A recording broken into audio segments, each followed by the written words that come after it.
Good morning, good afternoon, good evening, good night, whatever time it is where you are. I hope everybody's having a good one. I guess we're just gonna sit here. I guess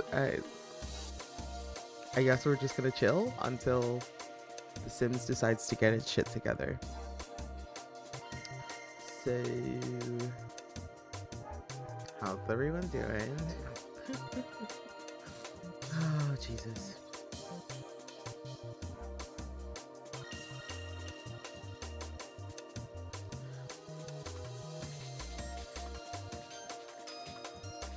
Let me keep EA up and open. These are packed. So it's like going through the longest 4 days of your life. Please explain, Glove Basher. Also, welcome. Hello. MacNexus, hello. Welcome. I am doing okay. I'm very tired. I'm sore. Injured leg. Gotcha. I am sorry to hear about your injury. That's not fun. I hope you're feeling better. But yeah, I'm tired. I'm sore. And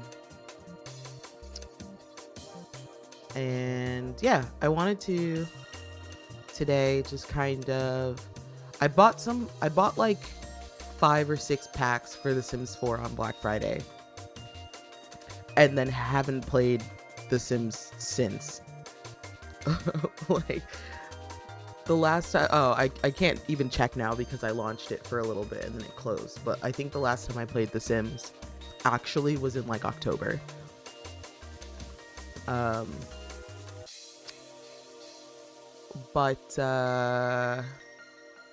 what was I gonna say?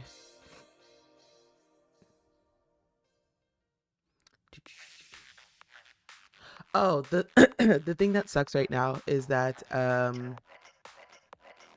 I have to. It's like updating the packs right now, which is annoying. I don't remember which ones I bought though. Let me see if I can check my email. We're also gonna try and make or we're gonna check the gallery to see if anybody has made Arthur Morgan in The Sims, because if so, I need him. Same thing with John Marston. Yep, here it is. Excuse me. Good girl. Oh my god, thank you. Okay, so I purchased the Love Struck expansion pack, which is like the extended like dating, you know, marriage, whatever, crushes and stuff. Crystal Creations, Life and Death, which introduces funerals. Let's see, the Sweet Slumber Party kit, the Artist Studio kit, the Urban Homage kit, and Party Essentials kit. So I bought 2 expansion packs, a stuff pack, and 1, 2, 3, 4 kits. So super exciting. Is the date one for Arthur and John? We'll make it happen. We can make it happen. Let me grab a pen and my notepad, because I'm going to forget all of the ones that we have. Just so I can write them down and we know what we're doing. We're looking at Love Struck, Crystal Creations. Also, all music right now is from Beatbanger. So shout out to, I think, Bun Fan Games. Your furry fuck game has some great ass music. Life and Death.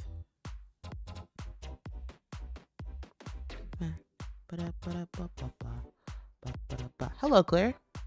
Furry's always got the tunes. You're right.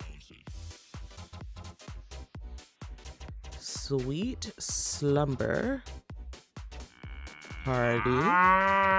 MacNexus, thank you for your daily mood. So good to hear from you. Artist Studio.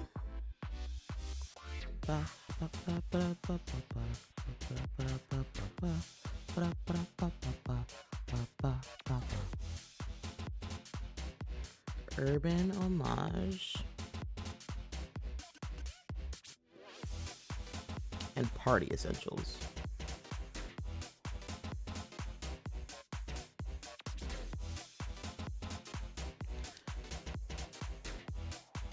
I bought 7 kits on Black Friday and then just didn't touch any of them. Or 7 like packs.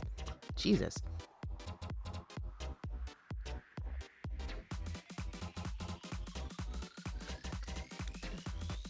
Technically 8 because Life and Death was new.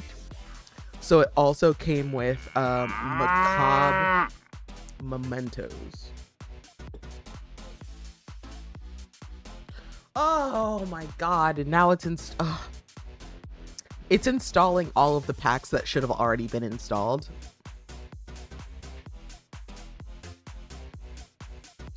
Which is incredibly unfortunate. Is there something that I can do in the meantime?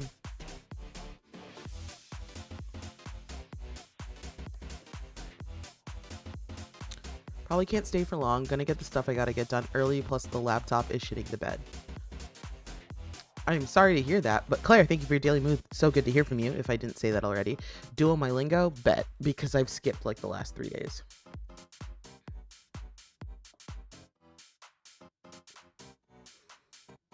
Oh my god, I have so much shit open. Just making sure all of that's good. Refill 1, sure. Save my game? Claire, there's no game to save. That's insane. I really need to redo the first one because I'm still learning present tense verbs and I don't remember present tense verbs. So I don't want to start this one and like embarrass myself. So what I am going to do, I'm going to practice my kanji.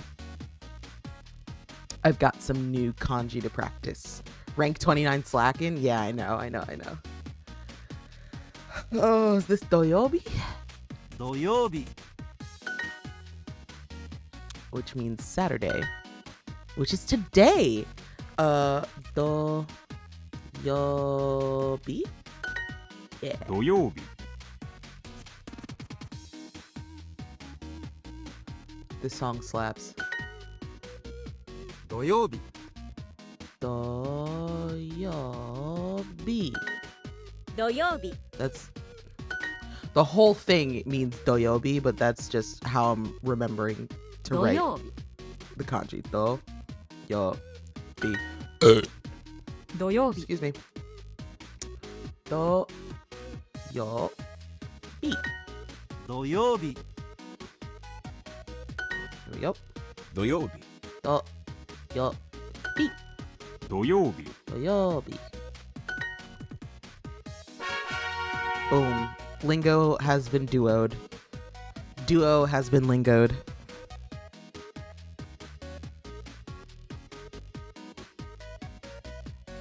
Oh, and they gave me another streak freeze for free. We love that.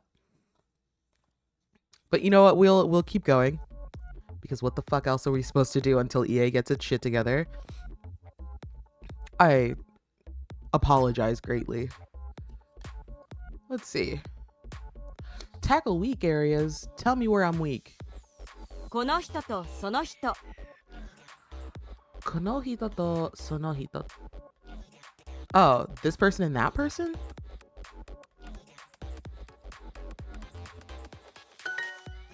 Nakayama-san wa akaru hito desu. This is, first of all, this is my favorite beat banger song, The Boss. I'm just gonna restart it and just...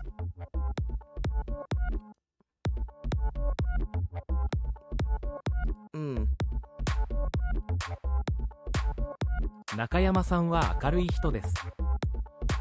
Nakayama-san wa Nakayama-san wa akaru hito desu.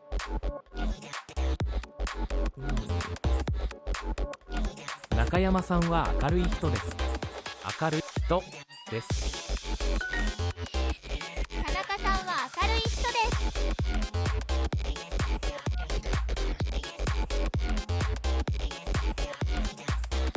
柔山口直美さんはここです。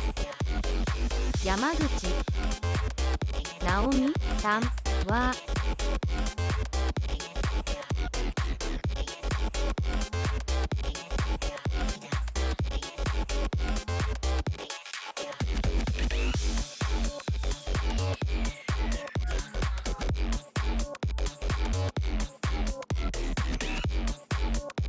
山口直美さんはここです。ここです。花さんは面白い人ですか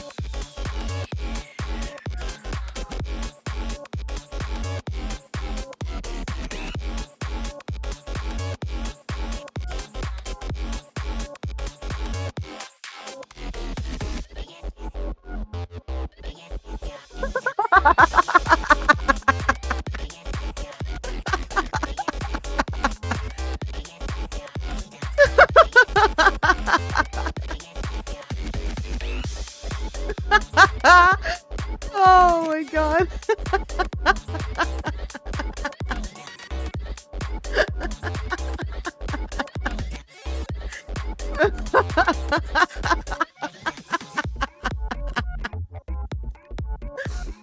Oh my god. Oh Jesus. That is so funny. No, Glumbash, you are not being trolled. It is literally self-described as, hold on.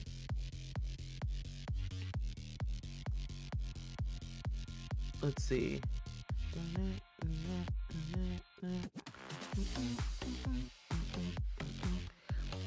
Beat Banger is a mature furry rhythm game. A rhythmic Beat Banger Studios is a rhythmic pornography company in desperate need of some assistance. So yeah, you are not being trolled in the slightest. That's literally what the game is about. But the music is just so good. Ba ba ba. 花さんは面白い人ですか？ Is Hana a funny person? 田中健さんは可愛いですか？ Oh my god, is Ken Tanaka cute? I don't know, maybe. Tanaka Ken san wa 可愛いですか？ That's so funny.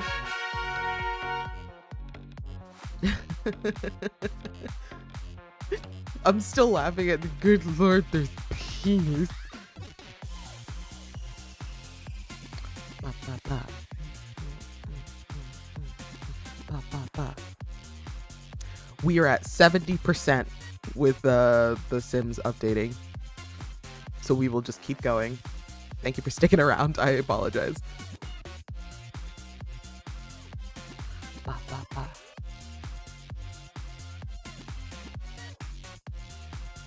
Do itashimashite.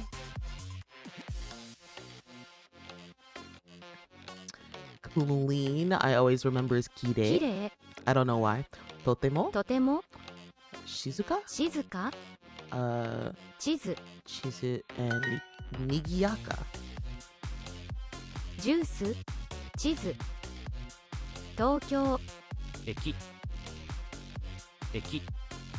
きれい静か医者 Doctor? There we go. 水とても Totemo. 3 San. にぎやか空港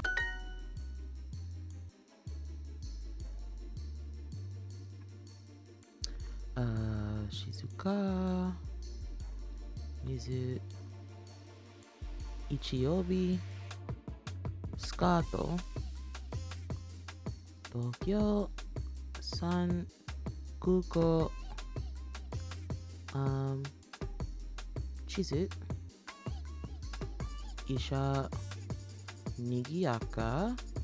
Jusu. Chisai. Roku. Sensei. Totemo. Kipu. Eki. Kirei. Ongaku. Engineer.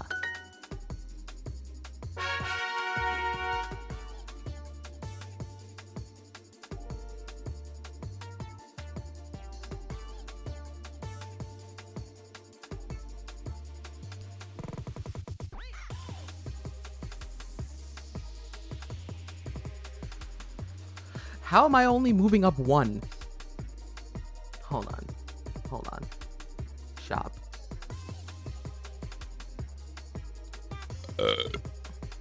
No. Whoops. Sorry. No. I have, excuse me. A few more.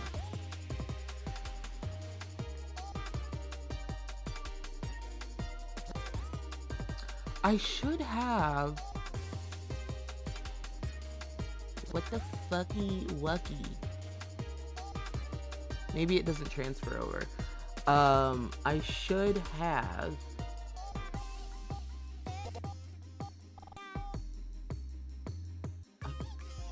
Very nice. Something from. Oh, hell yeah. I should have something from this Friends Quest to boost my stuff and things, but I suppose not. Interesting. Oh, boom.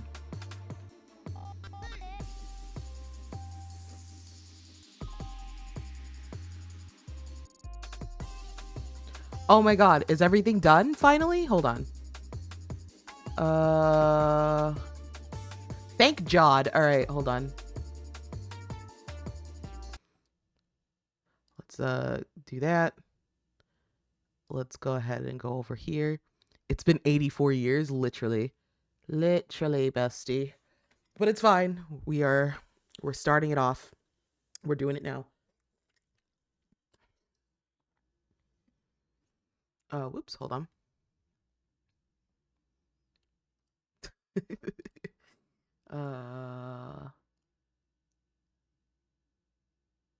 There we go. I turned off the fucking music like ages ago, and then they were like, hi, we turned off all of your shit, and also you have to restart your game, and then apparently closed while I was setting up, and then yeah, they changed the main menu. You can now make ghosts in the Create a Sim, which is nice. Greenhouse Haven, which I think is something I also purchased. Huh, okay. Modern Lux. Okay. Goth Galore. When did I purchase these? The same time, I guess. So did I actually buy 10 packs? That's crazy. Crystal Creations, Urban Homage, Party Essentials, Love Struck, Artist Studio. Yeah. Okay. Let's, first things first, turn the fucking music back up.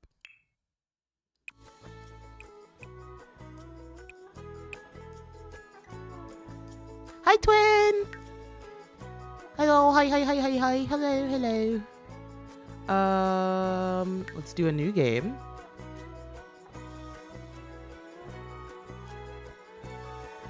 Kombupa Yishara. How am I? I am sore and tired.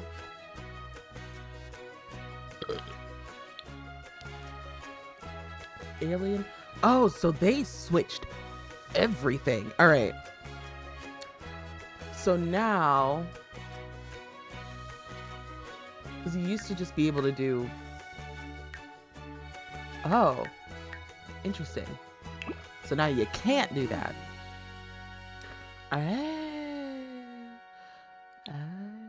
I know this existed already.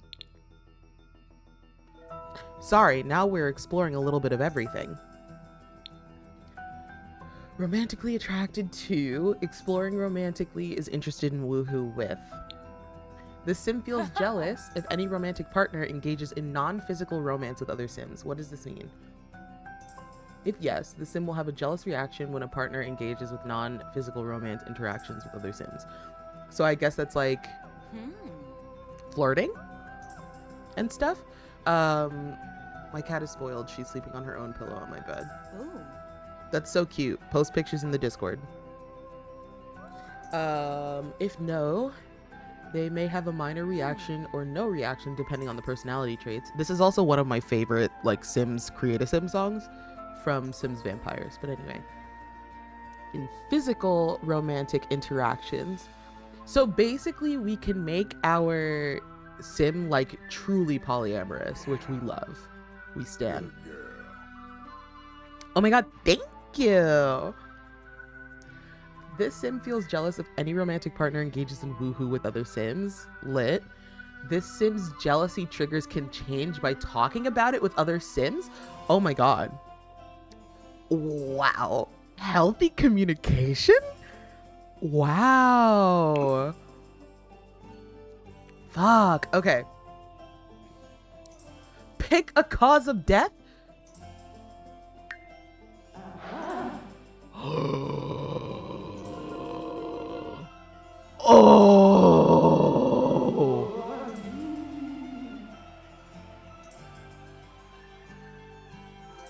Oh my god. And do they... Bro, okay, hold on. Hold on. So if you didn't know, Sims in this game, when they, well, in all games actually, but I think they specifically kind of updated it in The Sims 4, is that when your sim dies, there is depending on what they die from, there's always going to be something around their ghost that is like a memory of how they died. Hold on, this is my favorite part.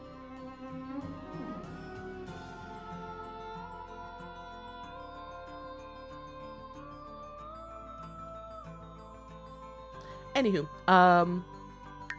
so for example, if they die from anger, you can see that there's steam in their chest. So like when you see a ghost, like around the Sims, just around the world, you can check what their ghost looks like to see how they died, which I think is really, really cool. So like death by beetles, for example. I'm not seeing anything different, actually.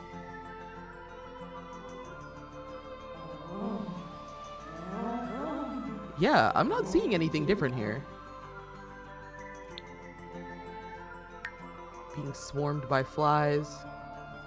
Yep, I figured that there would be, like, flies inside of them and stuff. That's what I thought was going to happen with the beetles, but... Oh. That's just sad. Death by cow plant. Really? Nothing for cow plant? Not even like bite marks or like a, I don't know, cow print? Nothing? Death by drowning. I know you can, yeah, they're like wet. They'll like drip. Excuse me.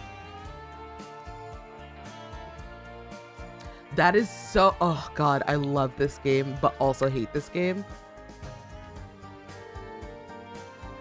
Yeah. Electrocution. Electricity in the chest. Makes sense. Death by embarrassment. I believe is in the movement. Death by... Wait, what? Death by falling from heights. Oh, yeah. Did their face change?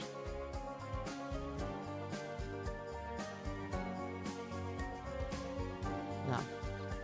JJ lives. I sure do. Death by fire. You'll see like the smoke around them. Death by freezing. I think you'll see like, yeah, like the cold frost kind of effect. Love that. Also, welcome, Darabelle. Death by hunger. You should be able to see something like in their stomach, if I'm not mistaken. Or I think like as they move around, they'll just like clutch their stomach. Death by killer chicken. Oh, that's kind of lazy. That's kind of lazy. But I digress. Killer rabbit. Same thing, lazy. Death by laughter, I think, is in the movement. Like, as they move around, they'll just be like laughing. Death by lightning is just the same thing as death by electrocution. Death by mold. Oh, I'm stinky. Hey, my God, look at me. This sim is the embodiment, or rather embodiment of fungi after succumbing to mold. Some say they've absorbed moldy powers, but will they use it for good? Death by murder of crows. No. Lazy, again. By overexertion, does that mean like my... That's kind of lame. That feels like that should be... Like, my sim should just forever be sweaty. You know what I mean? Like, overexertion? Death from overheating? Same thing. This should be like... My sim should be, like, dripping sweat. Death by poison. Oh, yeah, I'm super stinky. I just look like I'm always farting. Death by pufferfish. Lazy. Rabid rodent fever. Wait, hold on. There was... No. Go back. In live mode, the sim will be doomed to wear a giant ghostly rat costume permanently? Bro?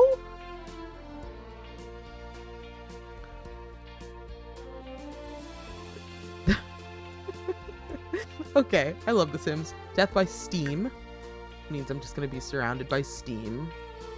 Yeah. Death by stink capsule. So now I'm like truly stinky. I'm stinky in my core. The core of my being is stinky. Death by urban myth. The sim fell victim to an urban myth, dismissing the rumors until it was too late. While others might attribute the death to fear, only few know the real cause. Oh, and they get a little... Oh, okay, that's kind of cool. And then death by vending machine. Lazy! Okay, whatever. Oops. Let's, remove that, make you a human again. We're also going to check out the new, aspirations. So what's the new one? Ghost Historian. The sim wants to learn everything about ghosts and use the findings to write spooky horror novels. Interesting. And very specific. This sim wants to explore all that romance has to offer, and this sim wants to have successful relationships with 2 or more sims. Yes, so officially polyamory is in The Sims 4. Dog bless. And then we have... This sim wants to cut gemstones, craft jewelry, and harness the power of crystals. This is literally the only reason I bought this pack. Okay, cool. New traits? Romantically reserved. Oh, hold on. There's a lot of new shit here. So, the Sims with this trait are constantly swept up in the whirlwind of romance. They fall in love easily, often wearing their hearts on their sleeves. These Sims learn skills faster, even if they're a little slower at first. And then these Sims often tread carefully in the realm of love, preferring to take their time and build solid emotional connections before jumping headfirst into romance. Then these are the same. Chased by death.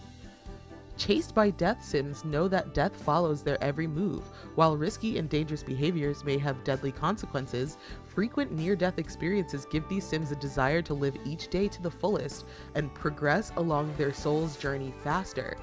Keenly aware of their own mortality, these Sims feel best when they are achieving something meaningful with their limited time left. Holy shit. Okay. Let's see. Macabre. Embrace your inner darkness and occasional intrusions of light. Macabre Sims are all about being their best unique Sim selves while still reveling in all that life and the afterlife has to offer. And skeptical, not entirely trusting of the majority of things you hear or see or hear. Skeptical Sims like to challenge the universe to provide concrete proof that something is indeed as it might appear. Oh god, so we questioning life and death over here? Goodness. And then I think cringe was always here. That's really funny though.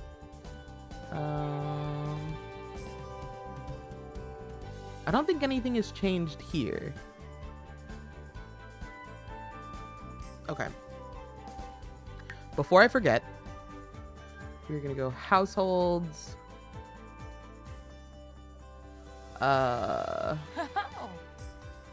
Most popular. And then we are going to go Arthur Morgan.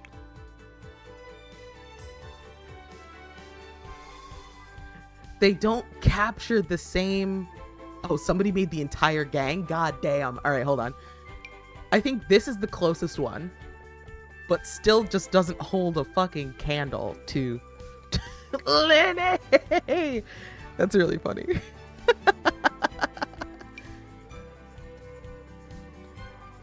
Outdoor enthusiast, love the outdoors, loves dogs, and loyal. I have a plan, Arthur. That's... His outfit making my boy look like Uncle. You're all right, boy. Jesus Christ. Oh, God. No, not the same. Not the same. Not the same. No, they really have not been able to do my boy justice.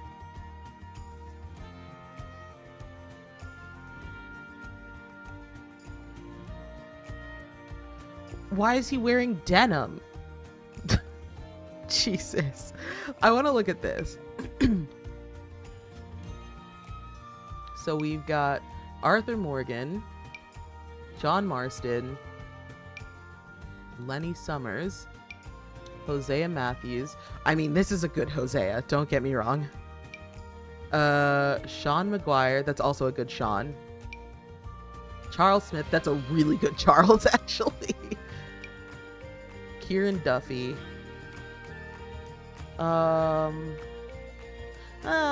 Kieran can be a little bit better because if you remember, Kieran looks like Nick Kroll. Ooh. Dutch Vanderland could be better, but could be better. Is what I'm saying. Kieran equals John Wick. If John Wick was fucking dirty. Looks like discount John Wick. Okay, well, alright. Good to know. Let's see what the John Marston is looking like.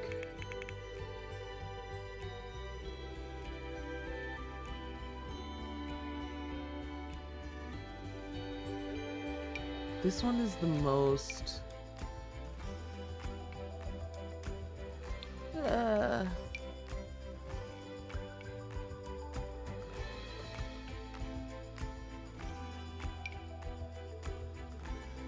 Not bad.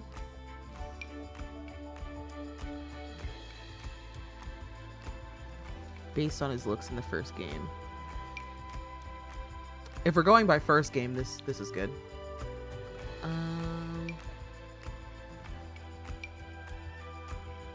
Why does he look like a scarecrow?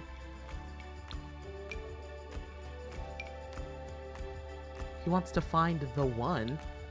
He wasn't really, like, worried about that. I find it interesting. He wasn't worried about any of that.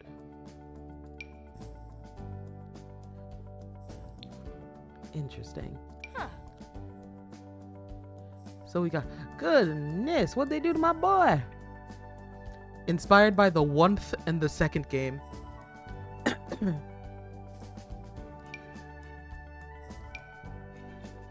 Abigail looks good and Jack is fine. In Red Dead Redemption 1, he is about just like worried about love. Because like he always had Abigail. That wasn't an issue.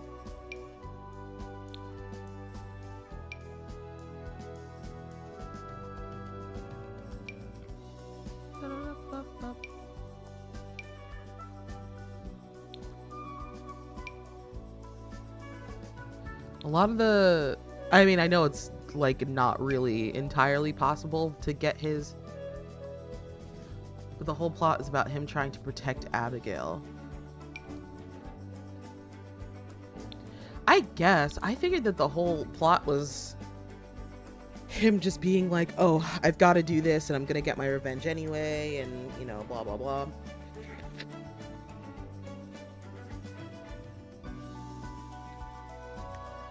But also, I have not played Red Dead 1 in so long, so... Alright, so what I'm gonna do next... We have all of these, we have all of these new packs and stuff. So... Love Struck, Life and Death. Yeah.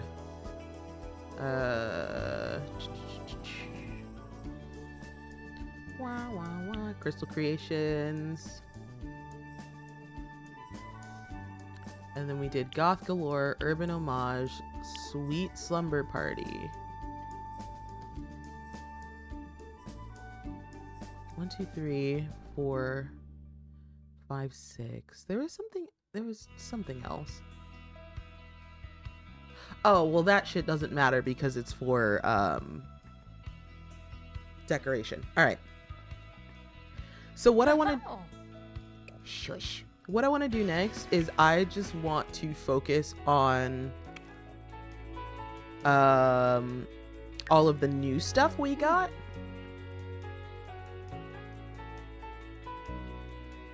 I should probably start with hair, actually.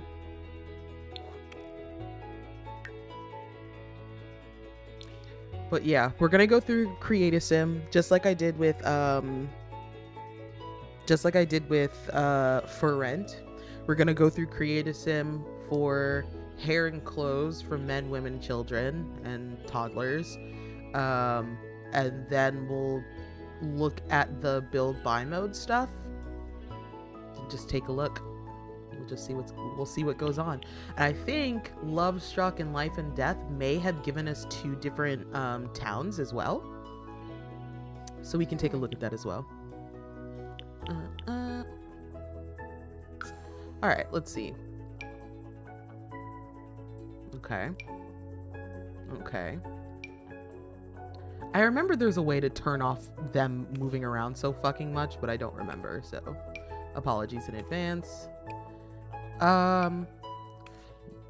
Right. So when are you creating a polyamorous family with 14 werewolves? So I don't have the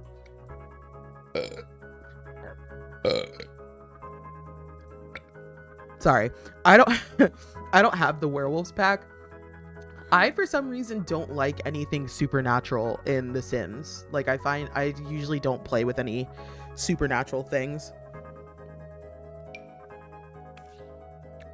Okay, so what I can tell you straight off the bat is that Crystal Creations, I'm not using any of these. I don't know if it's her face shape. Maybe it's her face shape. Hold on. No. Let's...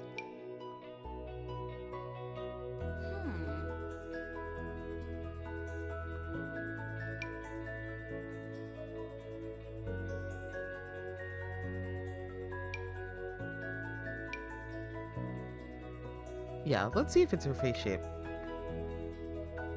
So what's with the vampires? I literally bought the vampires pack for the build and buy mode.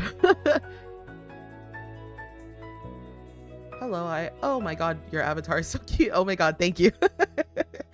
I got this from TJT Pascal.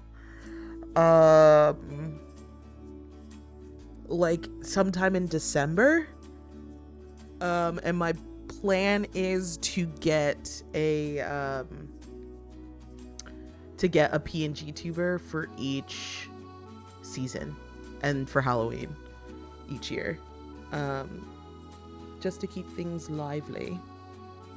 But yes, Fubar, welcome. All right.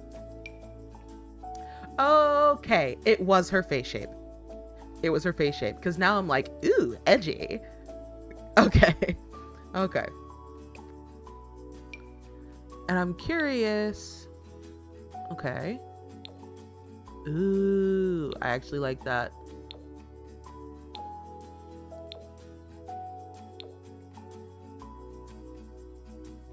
Speaking of werewolves, aren't the werewolves in this game rather disappointing? Yes, yes they are.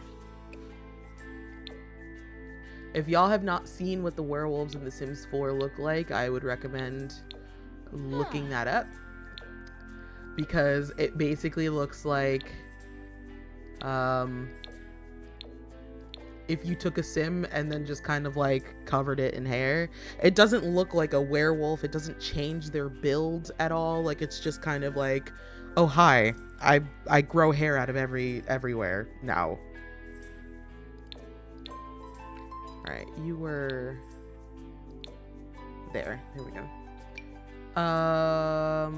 I'm still probably never using this one, to be honest with you. See, now that I'm like, yeah, it was the face shape of the person before. But yeah, okay, these are cute, depending on the face shape. Let's go to, I'm assuming this is Love Struck next.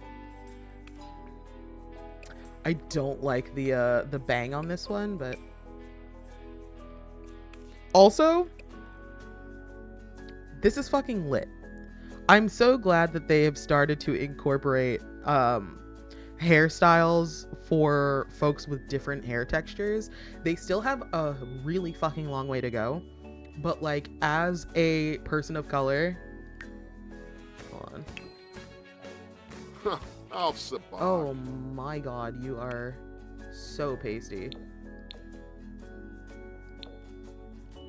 But as a person of color who usually avoids making characters that are people of color because they don't have enough representation in this game, very unfortunately, I'm very much a fan of... Oh, this is cute. It's like Drake, but better. Y'all remember when Drake had just the heart here? And I'm pretty sure it was because he was balding, but let's not talk about that. Anyway, still going through the women's side. Also the heart. They did a lot of really short hairstyles for these packs. Oh, I love the bun on the top of the head. I do. Oh, this is cool. I like that. Yes, the texture! We love. I stan. Like I said, there wasn't a lot of hairstyles for like people of color that have different hair textures. So that's fantastic. A lot of the ones that I got that have different hair textures, I had to get as custom content. So exciting to see this in... Ooh, I love this hair. I love. This seems like really poofy. But I like the barrettes. I don't know if I would use it though. A bowl cut fucking Andy over here. I always feel weird about the braided styles in The Sims. Oh, wait a minute. Okay. These, hold on. I skipped. a lot, I think. So that was the end of Love Struck. I'm very excited about the textured hair. And a lot of the other hairstyles are cute as well. So now on to Life and Death. I think it's really funny that anytime they have something that surrounds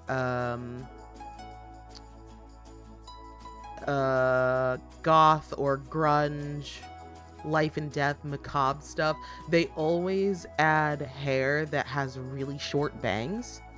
And I don't know why, but I hate it. I don't know why they do that, but I hate it every single time they do it. And I feel weird when they add stuff with braids because it just like, it doesn't, is it the Wednesday Addams effect? It might be. But even so, Wednesday Addams doesn't have a bang. Wednesday Addams, like, her hair is 2 braids down the side of her head. The reason why I feel weird about braided hairstyles in this game is because they don't let the braids cover the ears. And I just find it weird because now the ears are so prominent and I feel like they shouldn't be.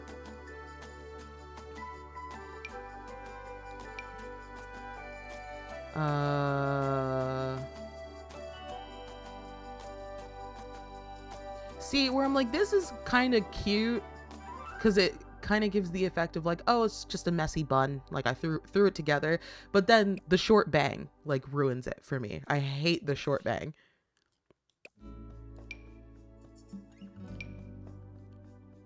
And then of course more texture with the edges laid. Love that. I hate this hairstyle. I'll be honest. These two are not on the top of my list. I actually really love this like laid down kind of like 50s, 60s, 70s look. Very nice. We've gotten a couple of mohawks in the last oh,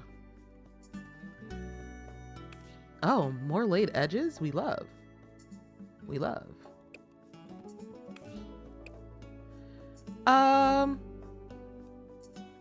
Oh, and that's part of got it. All right, so my take on the hair so far. These are cute depending on the face shape for Crystal Creations. I'm very excited about Love Struck hair.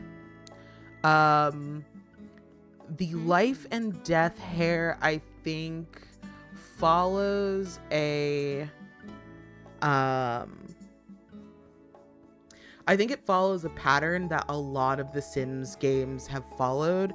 And specifically the Sims 4 has followed with goth, grunge, alternative hair, where it's like, yeah, short bangs, like weird styles, lots of color. And sometimes it just like, it doesn't have to be that. I think it's very interesting, kind of not the stereotypes, but like what they assume goth, grunge, alternative kind of like hair and style looks like. But I can tell that there's a lot here that I will not be using. And that's not to say anything bad about the hair. I'm sure it's for somebody. It's just not for me. Moving on, let's see what the hairstyles look like for men. I'm sure it's going to be a lot of the same stuff.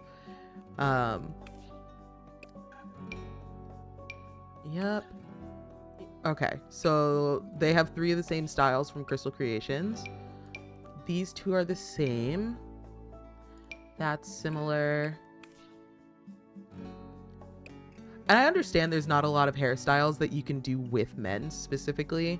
But we have so many styles that look exactly like this from different packs that is just like, I guess the top isn't as long as some of the other ones, but it's just kind of really disappointing to see that like this is just another like copy of the same hairstyle. Oh, this one's cool, kind of a faux hawk vibe, which I don't think we have like a faux hawk, so we like that. My crush, I had a crush all throughout like elementary and middle school that had a faux hawk for like forever. This hairstyle is so... See, okay. Hold on. Let's put this back on a pasty person. This is what I mean by, like, the Sims team doesn't know how to handle, like, alt and grunge stuff. You're bald now. Why are you bald now?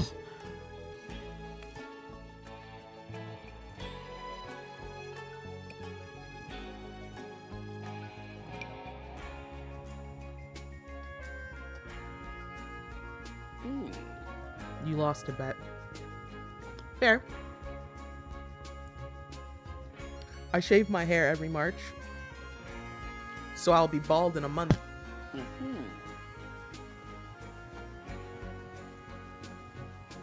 But yeah, like I said, this is what I mean by the Sims team just kind of.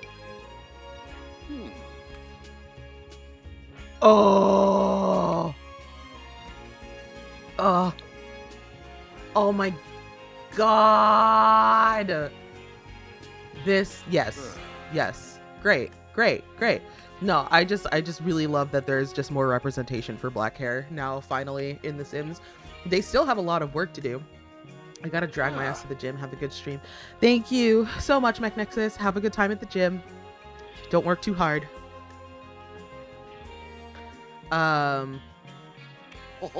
But yeah, there should have been representation for black and brown people in The Sims to begin with. Like, every pack should have had a couple of different hairstyles for black and brown folks, and not just like one or two here and there. I'm glad they're catching up now, but it's one of those things where it's like we're paying for things that should have already been here, which is just a running theme in The Sims, and I'll talk about that with once we get to the kits. But yeah, we're paying for things that should have already been in the game, and we're paying for things that custom content makers have been doing better for ages now. And again, just going back to my comment about grunge, alternative, goth people and the hairstyles and what they think that looks like, has always been very interesting to me. There goes the mohawk. We saw that. We got that. And we got that. Okay, so men don't have a lot of hairstyles, which is to be expected. Excuse me. To be expected. They don't have a lot of hairstyles. Do they get any beards? Yes. This... Okay. So I'm assuming this is life and death, and yeah. This one's nice. This one is nice. Let's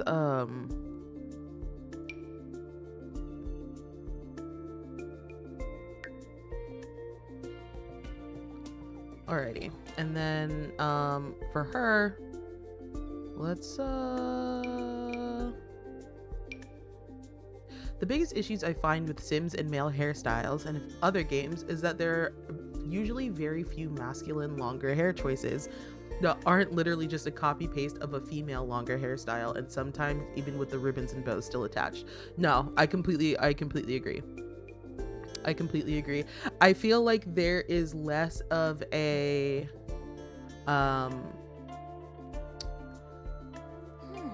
I feel like there's less enthusiasm around longer male hairstyles. I think I'm not sure if they do well with that in The Sims 4, to be honest with you. And it's something we can look at after we keep going through all of our stuff. But yeah, I think developers, programmers, fucking designers, whatever, I think they just get lazy. I think they're just like, this is a lot, and we're just gonna copy and paste it. The fuck is this?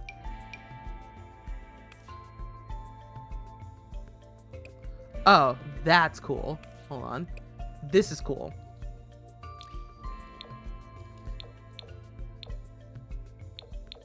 But the hat itself, I hate. The hat itself I really don't like, but the little like charm on it, or like the patch on it, is very nice. All right. So for clothes, we have. Ooh, what even is that one? All right, hold on. Oh, this is Urban Homage, I believe. All right, Crystal Creations, Love Struck, Urban Homage, Life and Death, Goth Galore. This is more Love Struck.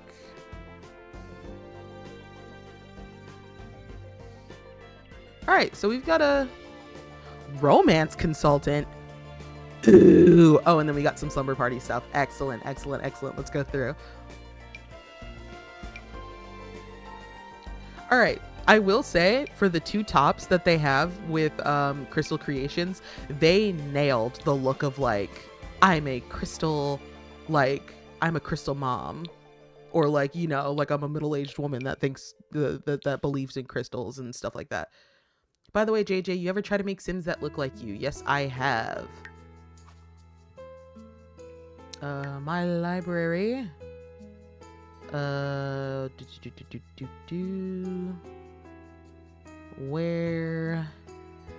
am I?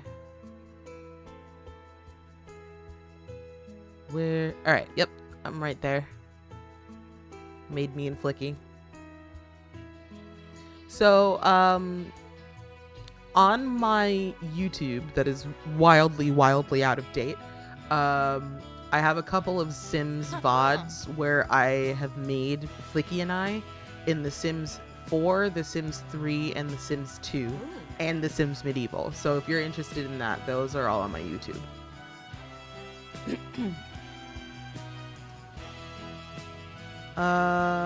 Yes.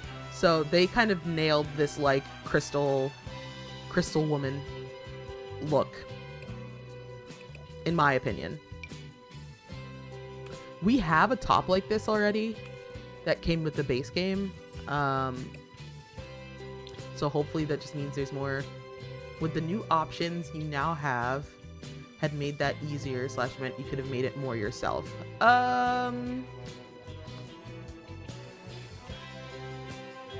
That is a good question, and honestly, I don't think so.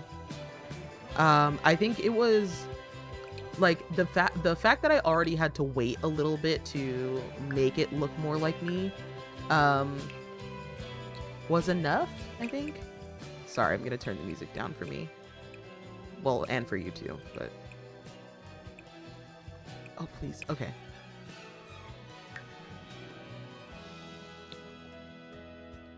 But yeah, I think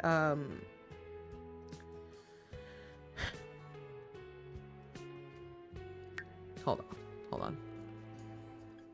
Let me pull myself up. Actually, I think I made a more include custom content. I made another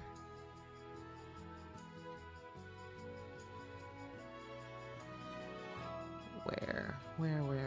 Oh, here.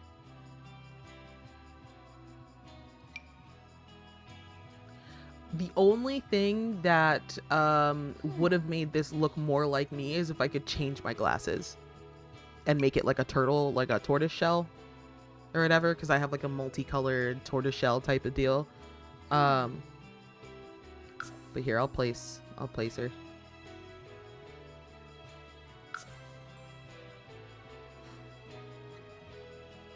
But like, yeah, this is me. And for context and reference,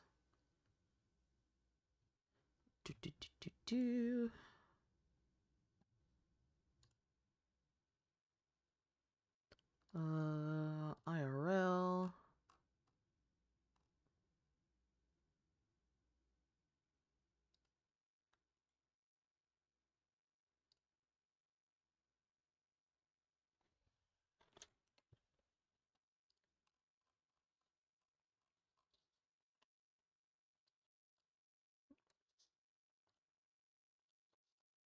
Hold on, hold on, hold on.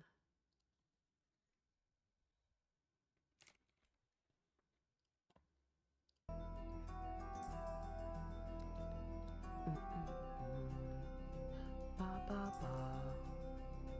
Do, do, do. Sorry. That's me, but not me.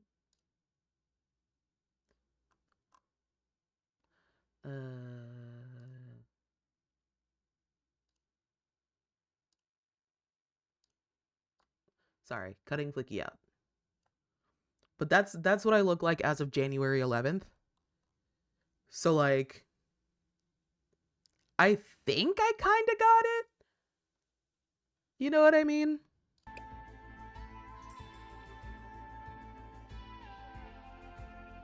And like I love to wear these open, like usually I'll buy these open kind of like not Hawaiian necessarily, but the short sleeve button up shirts. I'll buy those from the men's section so that they're like comfortable and oversized and it can also fit over my boobs. And then I'll wear like a crop top or a t-shirt underneath it with jeans or shorts. So like that's usually a hair like my main style, but I also wear dresses a lot. And I every time I wear a dress, I wear Vans or sneakers with them. So like I got a couple of those down. Yeah, I think I did pretty okay in terms of making me look like me.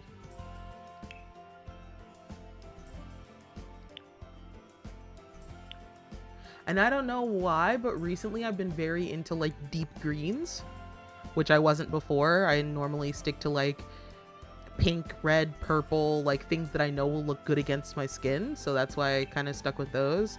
And then this, I was like, fuck it, I don't work out, so like it doesn't matter.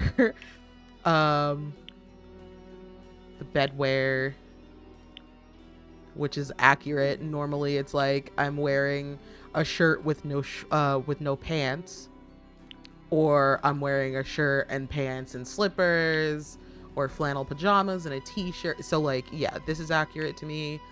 Love a chunky sweater and some jeans. Accurate. I've never worn something like this before, but I really want to. But yeah, I tried to get this, and again, did this as well. So I made this as accurate to myself as humanly possible. And I don't think there's really anything that I would change about that, unless there were sorry, I just had to get rid of that. Whoops. Oh god. Oh god. There we go. Yeah, unless there were like different clothes options, there's nothing that I would do to really change it. But thank you for asking. This is very cute. This is very cute. I like that. Okay, perfect. I love that all of these options, I like that they have some solid options, but I like that most of these are tie-dye. I like that they're pastel tie-dye, because y'all know I love my fucking pastels. And I love that it goes, like, it gets tucked. Like, it's like a onesie. Big fan. Big fan. Okay. Love that. So like, for example, I would probably never wear this, but I do really like this. But like something like this, I would probably update, like, you know, one of my outfits to include one of these shirts.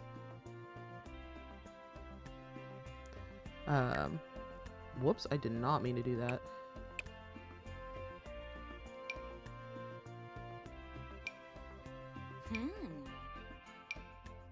That's adorable. Oh my god, to be a skinny girl with no boobs so that I could wear shit like that. Alright. Urban Homage, fantastic. I love the clothes in Urban Homage. I really do. I kind of fuck with this shirt. And this one. That's nice. This one too.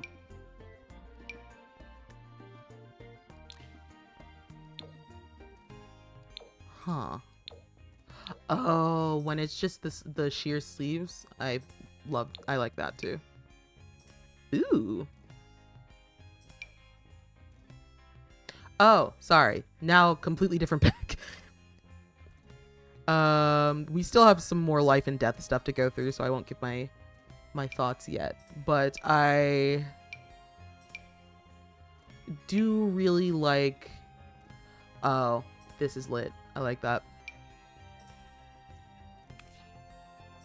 Yeah. Yep. Goth galore. 10 out of 10.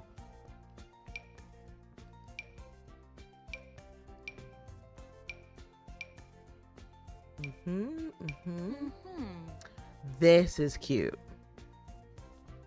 This is cute. This is... Oh! This is like bus seat chic.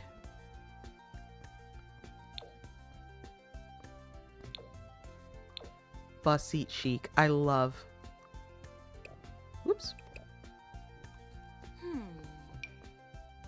Also love this. This is like, see, this is very similar to my style. So this is something that I would probably update my sim to have. Because I wear more often than crop tops underneath these shirts. It's usually just a t-shirt. So this would be more accurate than what I have my character in. Oh, these are fucking phenomenal. Yeah, this will definitely be getting updated.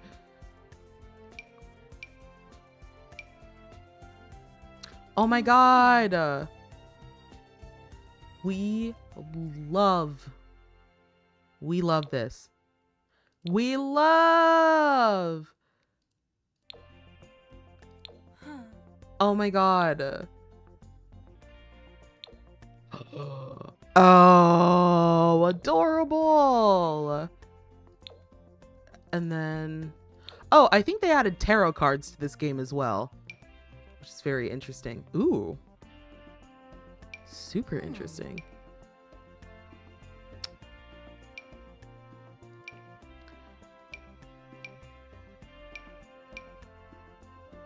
Oh my god, they really went in on like the pastel, like hollow vibe. Oh. That's an interesting shirt. Oh! Oh my god. Yes! Okay. Hold on. Let me not get too excited. It's too late. I'm already excited. Pajamas. Cute. How it's tucked. Okay. My final assessment of the everyday wear. Love it. All of it. I love. Doesn't really update much. Doesn't really update much else, which is okay. Oh. Hey, yo. All right, hold on. Love Struck, Life and Death. Crystal Creations. Goth, Urban, Slumber. Ooh. You slumber a cucumber.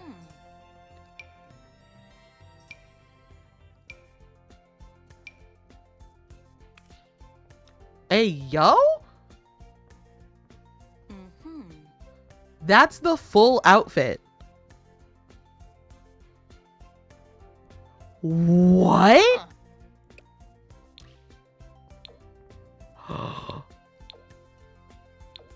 Oh my god, Sims team. This is hot.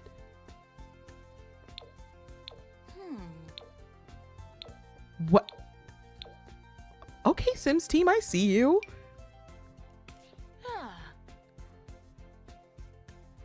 This feels like this should be pajamas? No? This is a cute dress. Oh my god. She's literally just...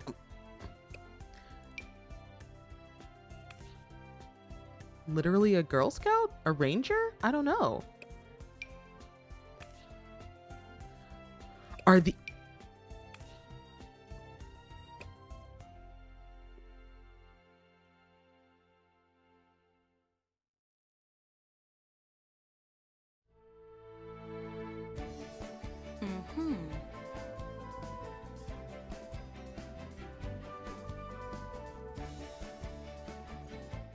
Bro.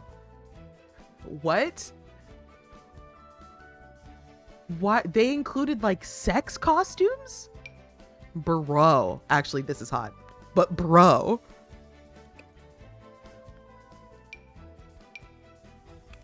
What is this? What?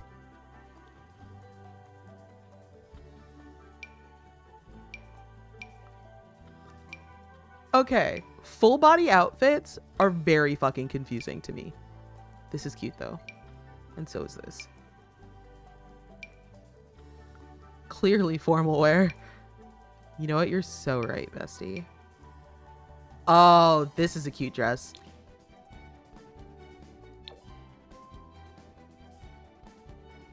I don't know what is that supposed to be like on it? Ooh, we got the cherries. Okay, I do like this dress. We needed more skin tight short shit. Because anything that's skin tight goes like mid thigh. No, we need something a little scandalous. Oh my god. Oh my god. The Sims team literally was like, oh fuck yeah. I want my lady to be a luchador. Wow. What?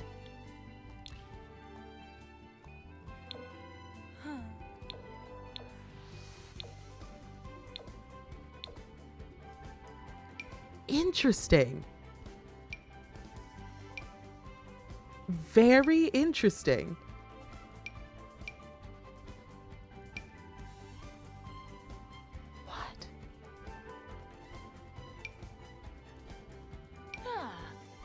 Oh, that's cute. This is a cute little bedtime set. Bro? Matchmaker branch of the romance consultant career. Okay. What I'm gonna say about the full body outfits is that I'm actually speechless.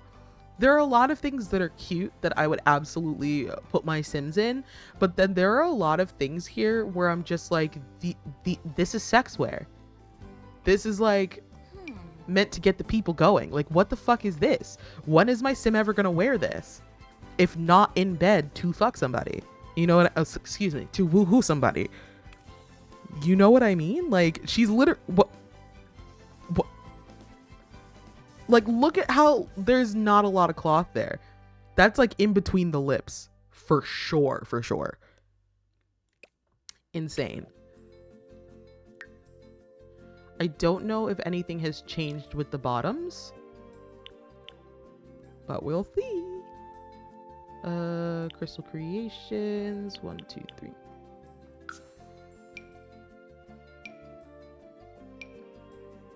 Ooh, I like this.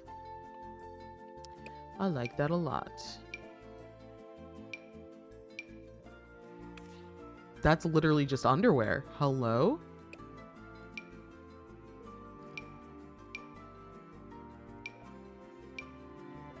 Oh, I like this too. Anything with suspenders. Here's all the goth shit. We love... I heard a lot of people for some reason didn't like the goth galore kit, and I don't know why, because everything that I've seen from it so far, I really fuck with. Cute pants.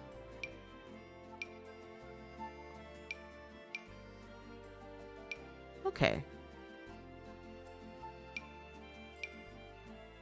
Bottoms are fine. Here we go. We got some stuff here. I'm not gonna go through all of these. Ooh, I like that you can have it underneath stuff though. That's very nice. Take that off. Okay. Shoes.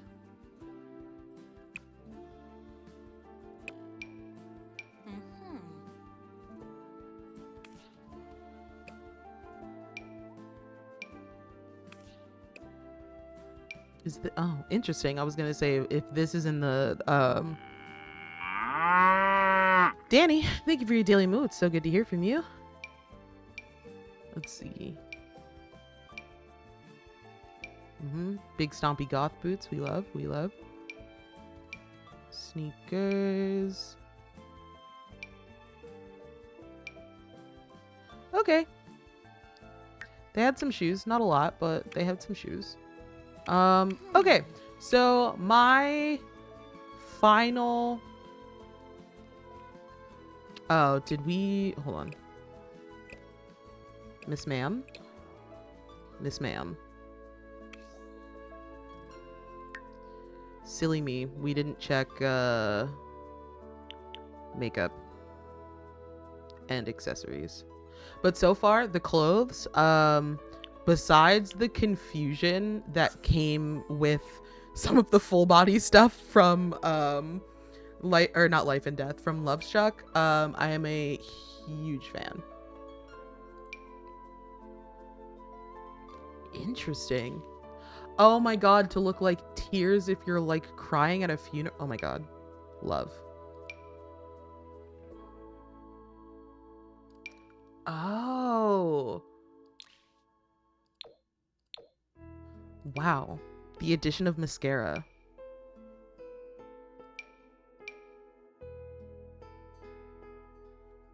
I love this lip.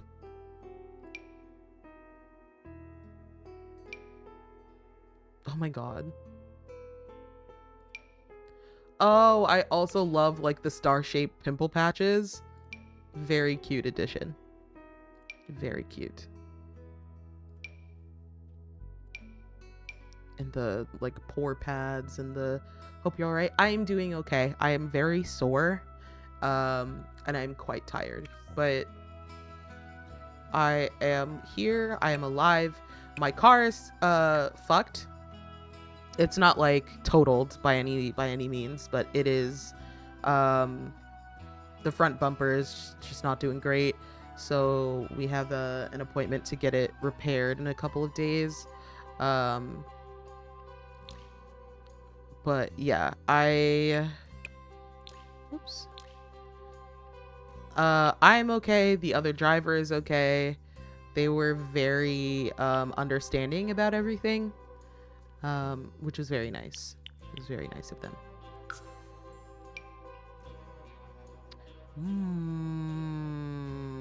I like this. So, for context, the Sims team has a history of making piercings way too fucking big. TM. So these are more of a normal size, I think. Because I had to download a whole like suite of custom content in order to get normal sized piercings. So I think they got the memo. Oh, you can gauge your ears now? Bro.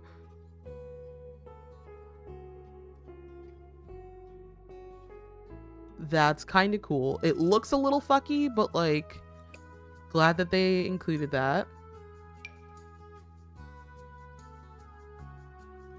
Oh, broken heart. Very cute.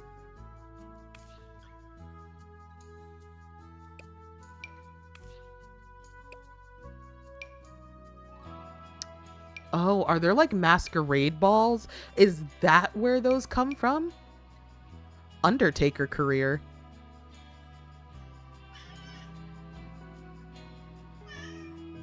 Thank you for the resub.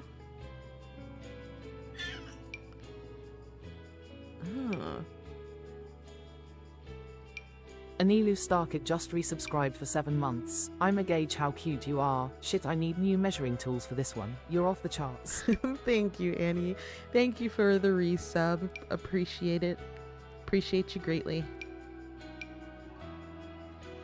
Okay, my final assessment of Love Struck, Crystal Creations, Life and Death, Sweet Slumber Party, Urban Homage, and Goth Galore. I love all of them. The hair is a little bit iffy, and some of the full body outfits from Love Struck are interesting, is the word that I would use for it. But I think that these are really good additions. I'm also a huge fan of the aspirations and the traits that they added. I like that we now have the ability to make people polyamorous. I think all of it was very, very well done. Partner. Ooh, and now you can have a romance dynamic, which is interesting. So with with the family dynamic, this I think came in growing together. You could choose whether your relationship with some of your family members were strained or whatever. So like, for example, if this is my brother, I can be like, oh, I'm super close to my brother. But if I had like a mother here, I could be like, me and my mom are not on good terms. Like we're distant, or things are difficult, or like whatever. So I like that they have now added a romance dynamic for Steamy, which I wish hovering over it would tell you what would happen for each of them. I'm assuming this is like, yeah, we're just gonna fuck all the time. We're fucking. Strained, unpredictable, and wholesome, which we love wholesome. Agreed, Glumbasher, we love wholesome. So that's really exciting that's really exciting that exists. I have a sinking feeling that a lot of the stuff that we saw in the women's side of things, we are going to see in the men's side of things. So let's see.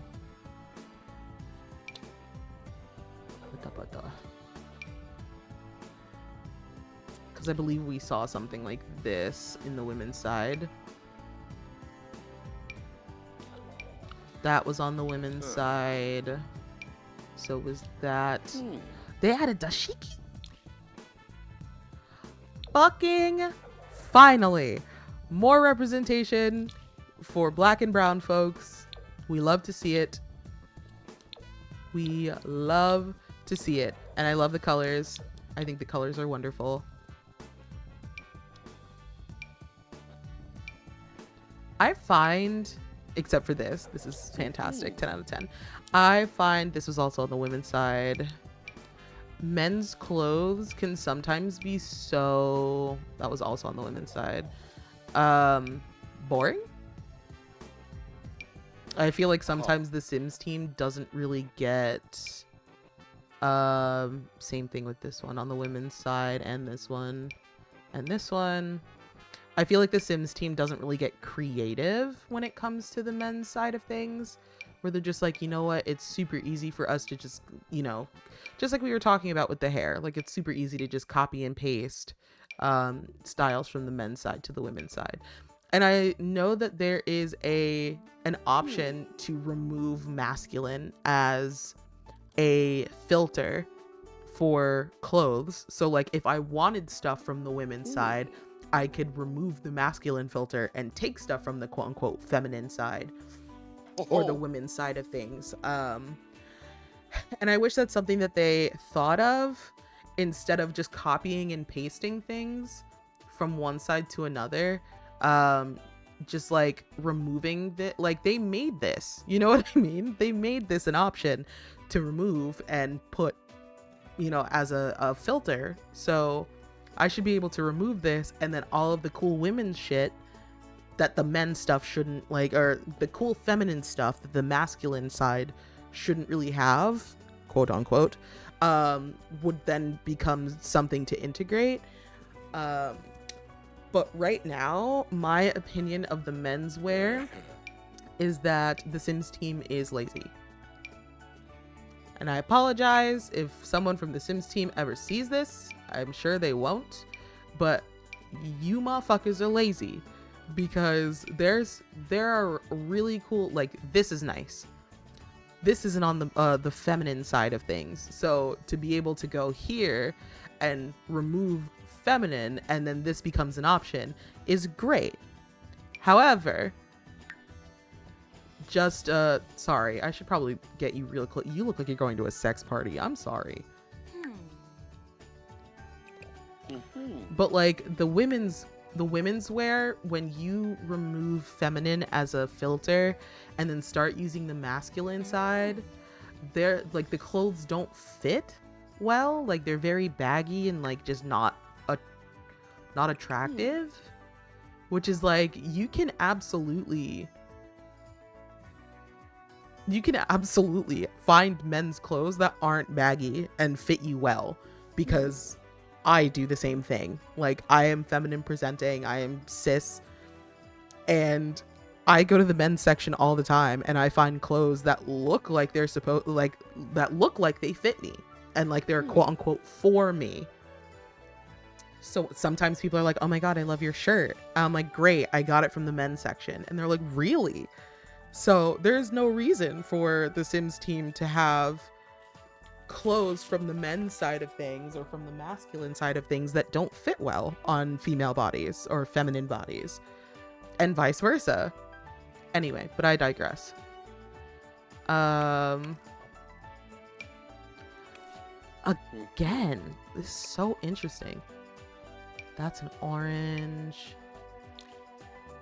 Oh, I guess I can, so I can be an orange, an apple, oh, sorry, an orange, a cherry, an apple, or a peach.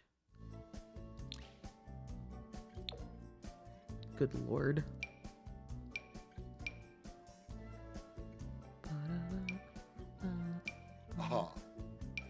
Yeah, I am very interested to see how some of these dynamics work. Because I'm assuming, yeah, I'm just working under the assumption that there are either strippers or like masquerade parties or something of the sort that would cause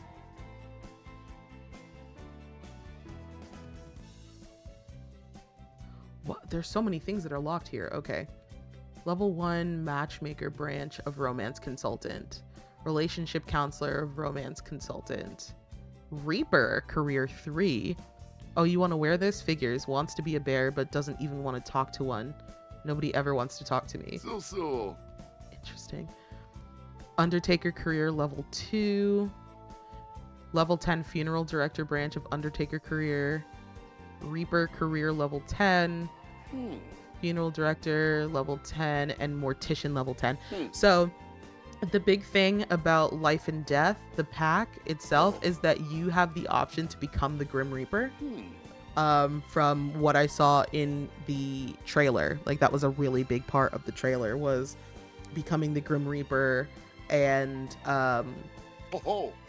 you know, taking care of your loved ones after death. Which I thought was really interesting.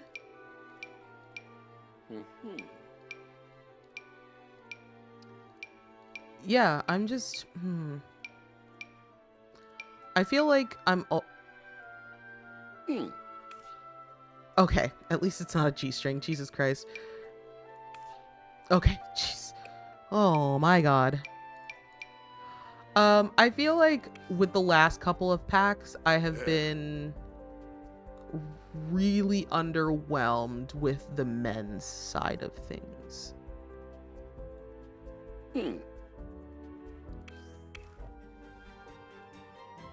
I'm trying to check myself. I'm trying to check my bias because I understand that it's masculine and feminine, not men and women. But Um,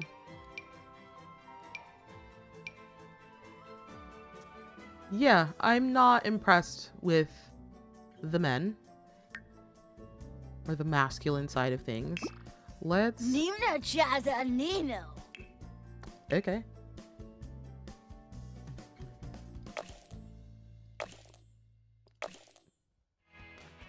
Sure.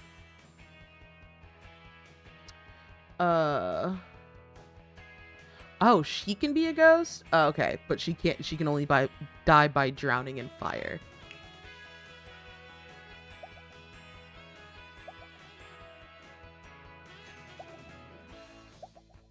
All right, so these are still the same.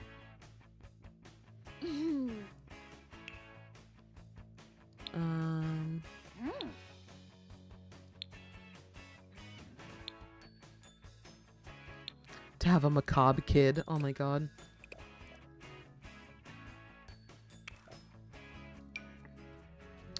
That's the only thing they get out of all of these? Okay. Okay. So I also have a problem. Hi. Welcome to JJ Complains About the Sims team for an hour and a half. I hate how little attention they pay to children and toddlers and what is the new infants? Children, toddlers, and infants always get the worst shit. You mean to tell me out of 2 expansion packs, a stuff pack, and 3 kits, they get 1 shirt?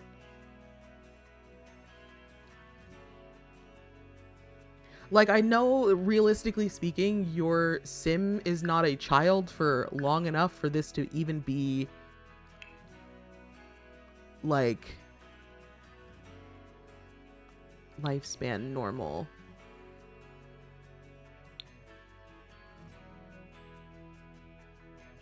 Yeah, I don't know. I know that you're not a sim for, or a child for long enough for this to even be an issue. I think you're a child for like 8 in-game days, but still. You know what I mean? Like, they got absolutely nothing from Lovestruck, which is really unfortunate because Lovestruck, it doesn't have, like, I understand they probably didn't want to give children anything in Lovestruck because of the subject matter of Lovestruck, but like come on.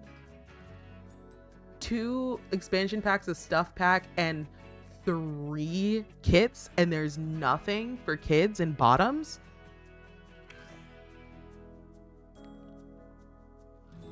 And then they don't get any new shoes or anything like that. That is actually really unfortunate. Oh, we forgot to look at the styled stuff. Hold on. Nurse show. Okay. Cute. Sharuk. Tabishi. Oh gosh. Love the scarf. Oh no. Interesting. Imbo. Very interesting.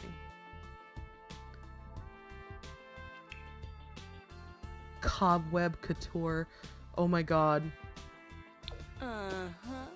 Yes, my little pastel goth queen. This is actually very fucking cute.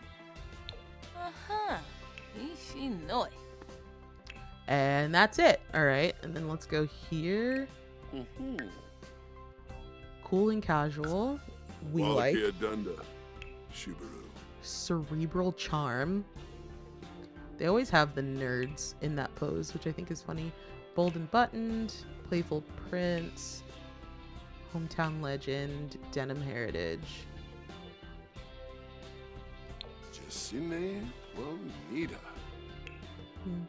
Midnight mystery. It's so funny. All right. Yeah, very disappointed in the Sims team in terms of the stuff for children that they have.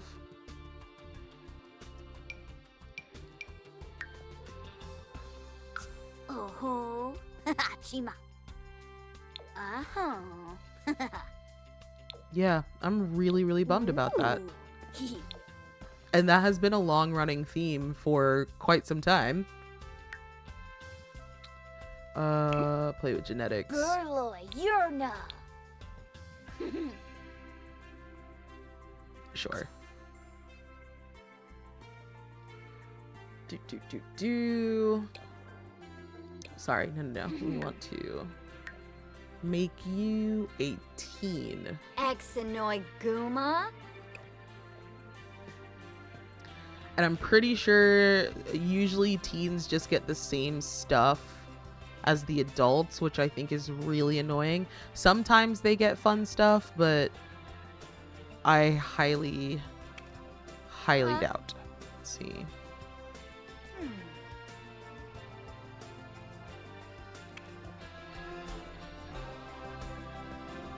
Yeah, it seems like they got all the same stuff.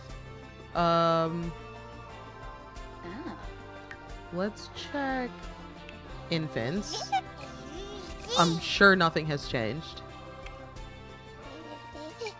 Oh, this is cute. That's cute.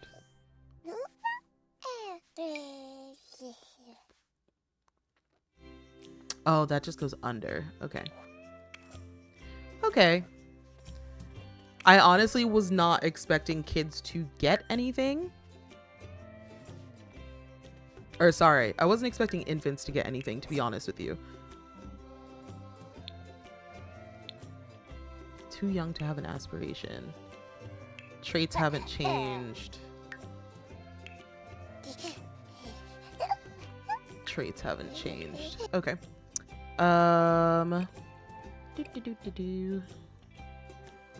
One top.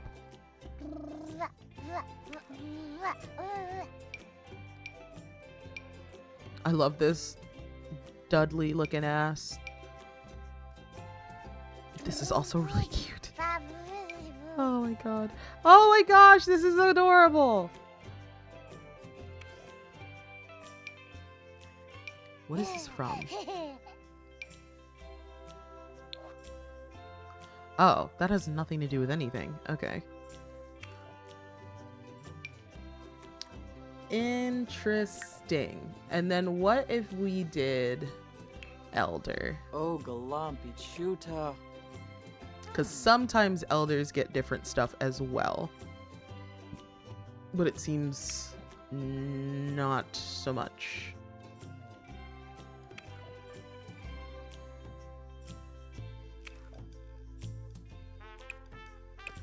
All right. My final...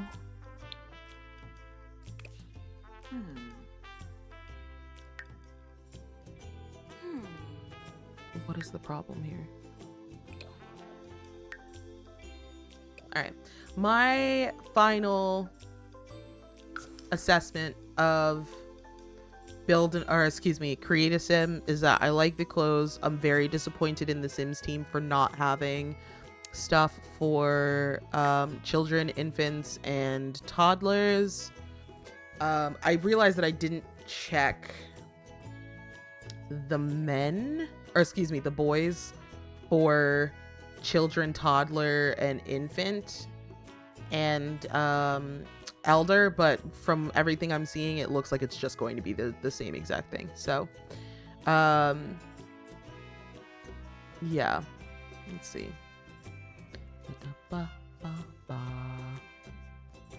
Let's go to my Skyrim family. Actually, that was a really bad idea. Hold on. Let's go back.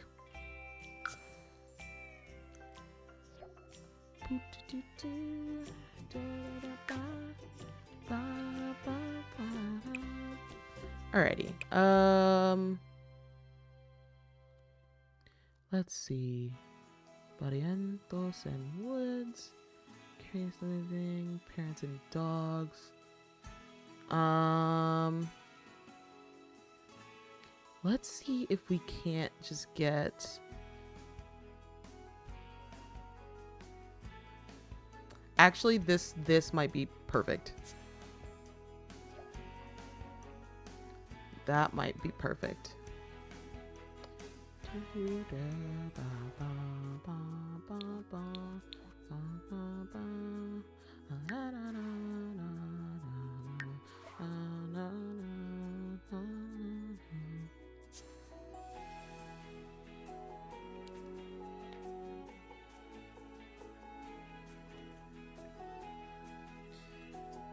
So we're gonna check out the build buy mode stuff. And then that'll be the end of stream. I am going to be on stream later with Flicky, Bray, and Z doing some Left 4 Dead 2. So I hope you are able to where are you? There. Why are you dressed in this? Yes, I hope you are able to attend and have some fun with us as we Cupid's Corner. Oh.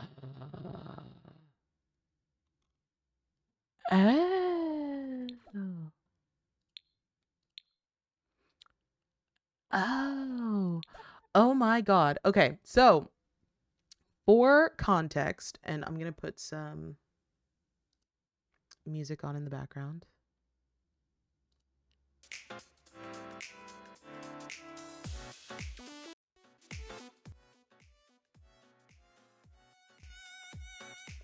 So for context, I did not look at any of the trailers for... I looked at one trailer for Life and Death. And I think I looked at like the first half of the trailer for Love Struck. I did not realize that they put a dating app in The Sims, because this is something that like I had to find specifically for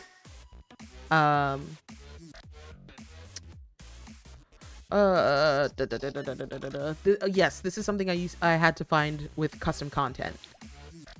So I'm glad that that's a thing that you can do now. Ask to create a date, ask to create a hangout, plan social event, plan funeral, send flirty selfie. Interesting. Okay, so I like that they added a little more plan stay over, I think was already a thing. Yeah, I'm glad that they kind of already overhauled the phone experience. Let's see.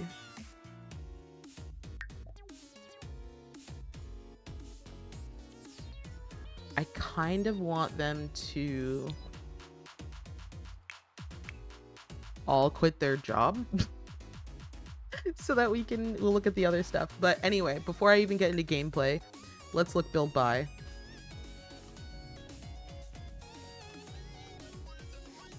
All right. Ooh, okay. So we have Moonlit Cradle, which seems like it is yes. It is Life and Death Macabre Baby Room. Love that. Life and Death Macabre Children's Room. Love. Nursery. Love. So I can have a little goth like family, which is adorable. What I might do, honestly, is I might make a little like goth macabre family and then like a specific to Love Struck family as well, and then we'll do some gameplay with that later on in the week, like maybe next week or whatever. But Wild Hearts Retreat, oh my god. First of all, this room is very fucking empty. Sims team, there's like, you could have put a rug in the middle or something. Live in Luxe bedroom. This is actually very nice. Which pack is this? Is this... Hold on. Because I don't know. Let's see. Packs. What is that? Artist Modern Lux. Okay. That is Modern Lux. Good to know. This is a lounge for life and death. Ooh, a very, very pretty party room for party essentials. I don't know why we would want the house, like the living room, to always look like this. But I digress. Ooh, love. Okay.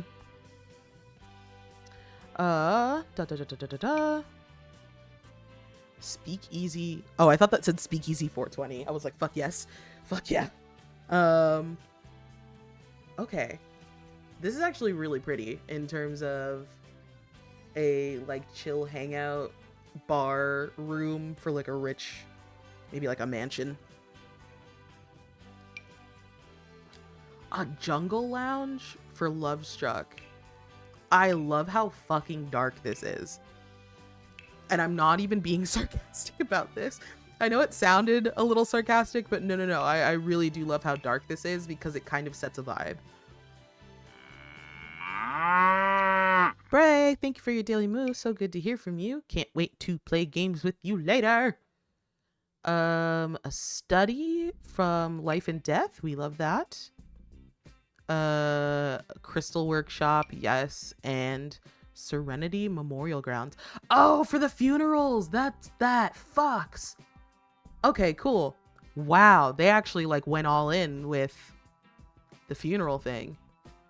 I'm use every med kit on you. Yeah, I need it. I'm already injured. Oh, I also did get let me write this down as well. We got Modern Lux, Goth Galore. So it's 1, 2, 3, 4, 5, 6, 7, 8, 9. There was one more. Oh, Greenhouse Essentials.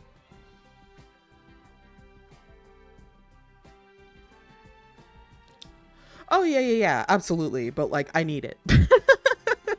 I need it. I think it's called Greenhouse Essentials. Artist Studio. The Duo Pulse Gym. All right, so already we've got some build buy stuff that's great.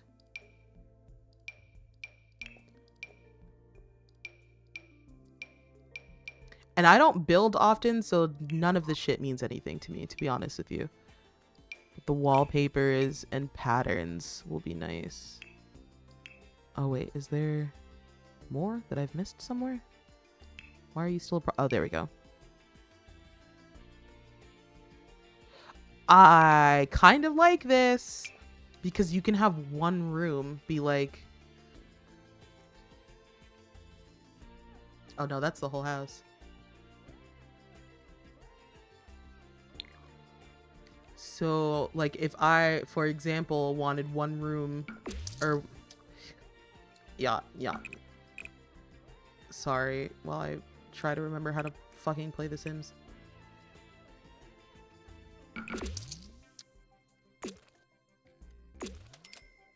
There we go.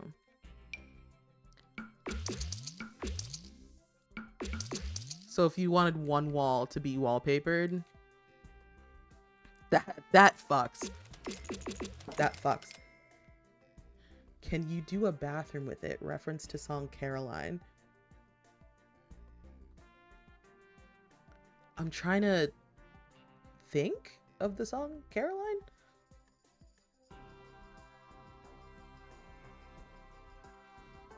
What is the reference?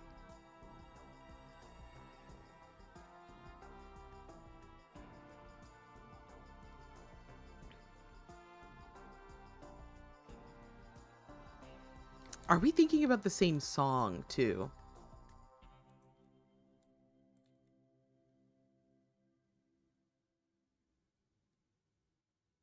Oh, you're thinking about Roses from by Outkast.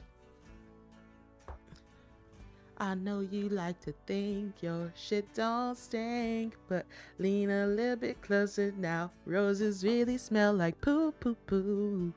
Yeah. That's Roses by Outkast.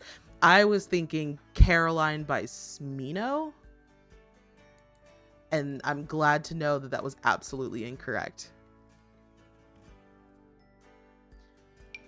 This also, same. Really great to have just one wall of it. Simply moody wallpaper. I love that they have more black. Let's see. Tile pool, terracotta. Got it. Okay. Worn plaster. Vibrant exterior. Ooh, this is vibrant exterior. Okay, great. Because we need more of that, actually. I know, again, that probably sounds like I'm being sarcastic, but I really am not.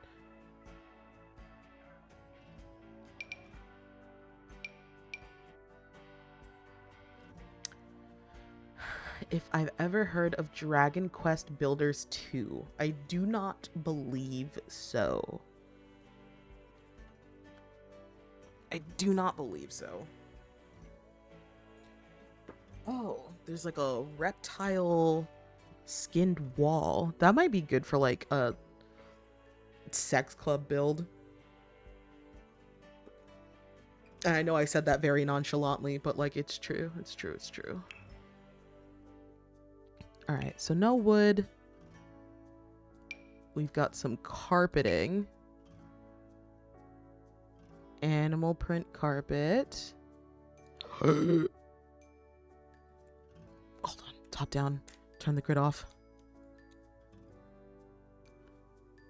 I know this is probably supposed to be more like giraffe print, but like... Oh my god. Yeah, it's supposed to be giraffe print, but like we can pretend it's cow print.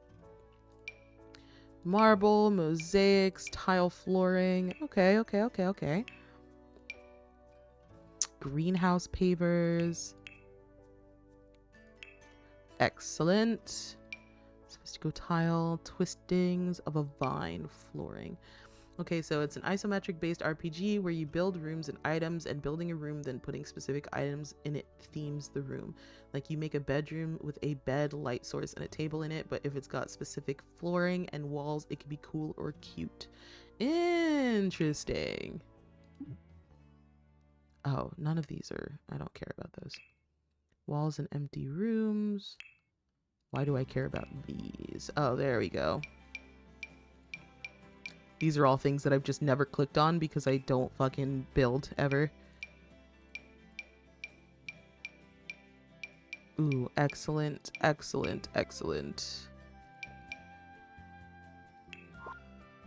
There was more? There's more? What do you want? Oh.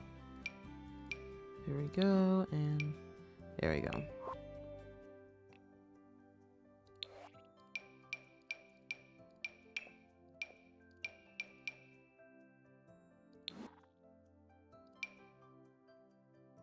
Okay. Wall sculptures. We like this. We like these.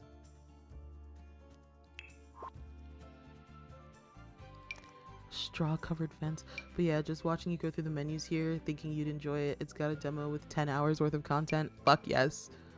Fuck yes. I might check it out then. Thank you for the recommendation.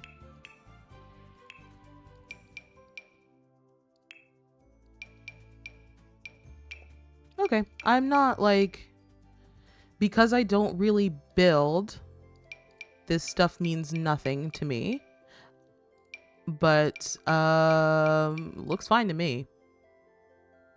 Ooh, that's cute.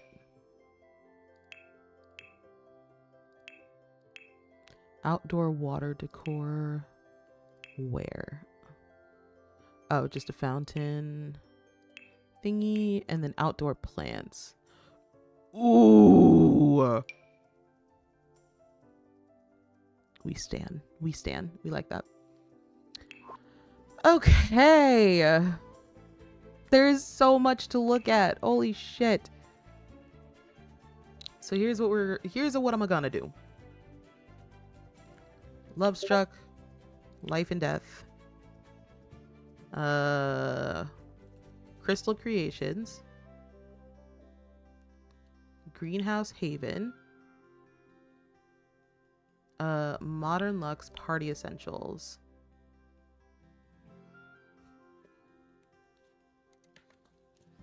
Greenhouse Haven is the name. Greenhouse Haven. Haven. Yeah, so we're just going to look at all of the stuff.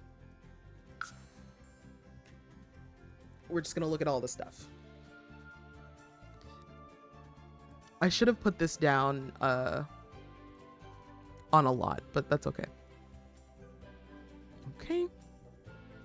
Oh, I do really love a bed with a tufted headboard. Fuck yes. Vibromatic Nuevo. Like the Art Nouveau movement, the Vibromatic has been redesigned with a more modern romantic style. Still equipped with the classic vibration and a backlit headboard, this bed is the perfect combination of fun and flirty. Okay. Bet. So a macabre bedroom or a macabre bed for a toddler and for a child. Dreamland casket bed. The writer Edward Talon Crow.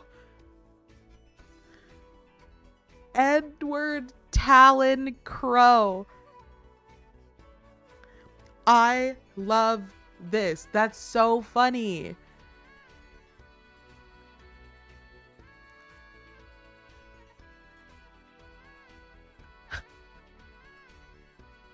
Oh my god, the English major in me is fucking screaming.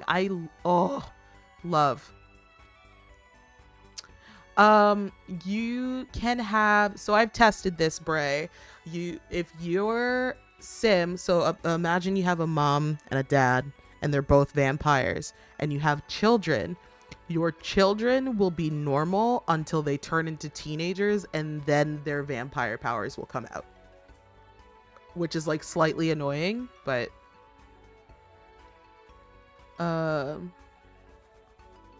yeah, do you think I was gonna give you like the birds and the bees real quick? Like when a mommy and a daddy love each other very, very much. Sometimes they fuck, and then when they fuck, they'll get a vampire kid. For a second, yeah, I'm sorry. Oh, I like this chair.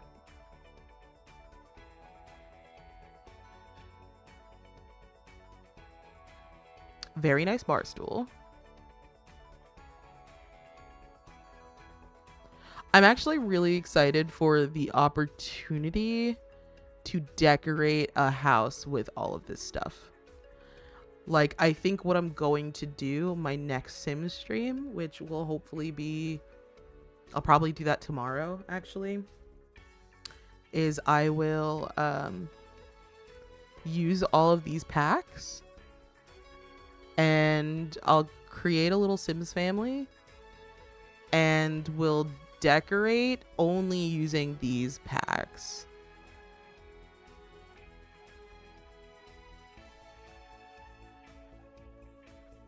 Ooh. Window bars? No, I love this chic wall shelf, but window bars. Excessive. Can you make me the dog in the family and then use cheats to make me fucking massive? You know what? For you, Bray, anything. Anything. I can make you like a... Hold on. Gemology.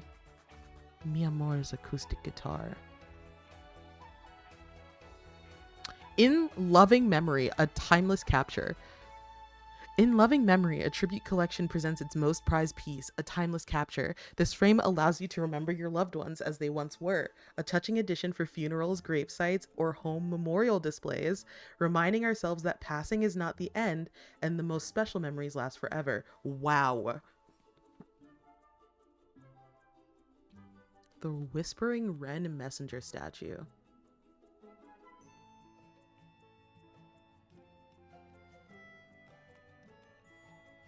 You can leave a message for your deceased loved ones? Mournful Melodies music box. Who's Up party games? The fucking woohoo symbol on the front. Jesus. Do you like party games? Long nights of our friends arguing over nonsense? Well, we've got a whole new set of games for you. Who's Up party games by Giggle and Gab comes with Thumbs Up, a perfect game for friends to gather and have a fun social time. For those who are looking for something a little more flirty, there's the Woohoo game to learn more about your friends or partners. Honestly, more than you've ever needed to know.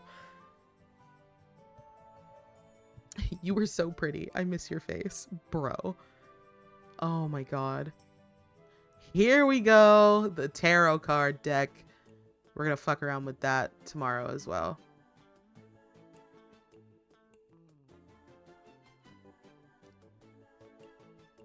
Ooh, I love a really small bar. Gonna get hunted by the ghost. Well, in this game, very cute.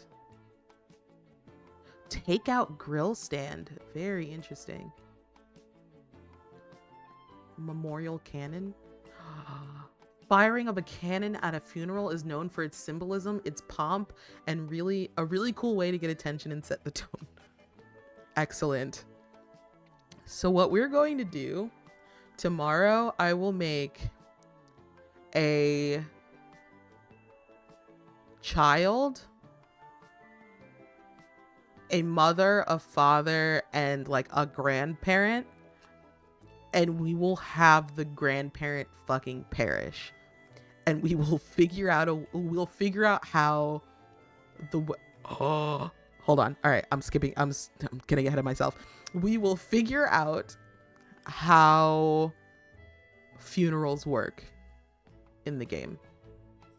A Simstagram worthy neon sign. Jesus Christ.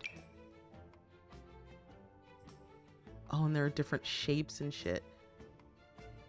Can you at least get the mod that lets you hit people with cars? Oh, extreme violence? Already have it. Don't worry. Don't worry. Don't worry. A fog machine? Yeah, I hope my funeral has fog machines.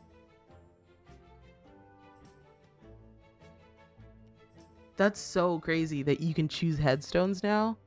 An outdoor memorial ensemble. Wow. Adorn your finest room with an heirloom that captures timeless family bonds. This vintage portrait adds a touch of historical charm while boasting the personal touch of the residing household. Interesting.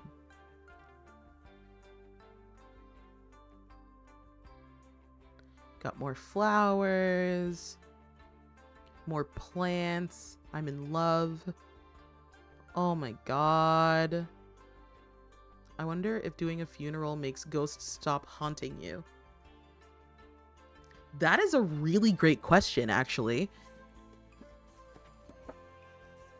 Matter of fact, when I finish going through the build buy mode stuff, I am going to look at the lessons that they have and see if they have anything on. Is that the Powerpuff Girls heart? Hold on, getting ahead of myself. I'll look at the lessons they have and see if they say anything about funerals. I'm very excited about all of the plants though, because as y'all know, I love to decorate my houses with plants. Darling but daring. Sometimes you need something other than a headboard to pull the aesthetic of the bed together. Easy to apply and remove, this decal offers bold yet sweet statement piece that instantly enhances your living space. Yeah, no, this is the Powerpuff Girls, so... Okay, that's all. Alright, so we've got neon signs. Ooh, prints of tarot cards. And there's a fuck ton. Let's go. Love that. Memories of a grandparent's home. Oh, I love that. In 4 different beautiful alternative versions, upgrade your decor with some new sensual art to get the mood right. Hey, yo.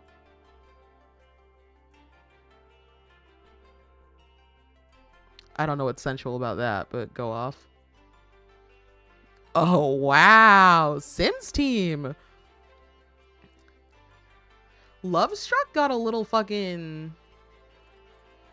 Got a little saucy. Do y'all have a headboard on your bed? I don't know a lot of people that do anymore. We do have a headboard on our bed. The bed actually came with the headboard. It is like attached to the frame. No ghosts allowed. You ever worry if an establishment is haunted?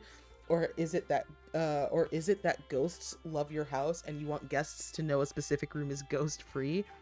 Well, now you can rest easy. Carefully handcrafted and offered in a variety of different woods, this ghost sign will clearly illustrate if this area is certified ghost free.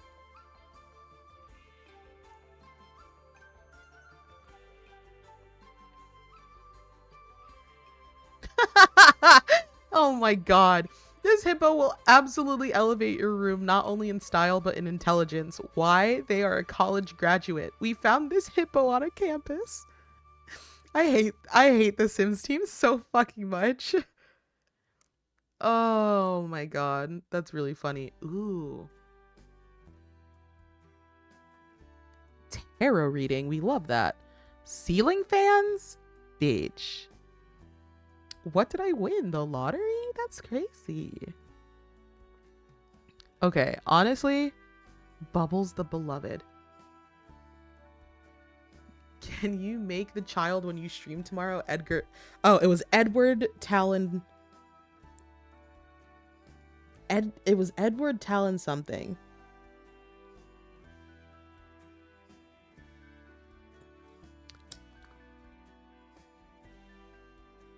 Oh, I don't even remember. Edward Talon Ho. Done. And when he grows into a teenager, I'm gonna put him in all of like the netted like fishnet stuff. And like the short shorts and shit that we were seeing from Love Struck. I got you. I got you. Edward Talon Ho.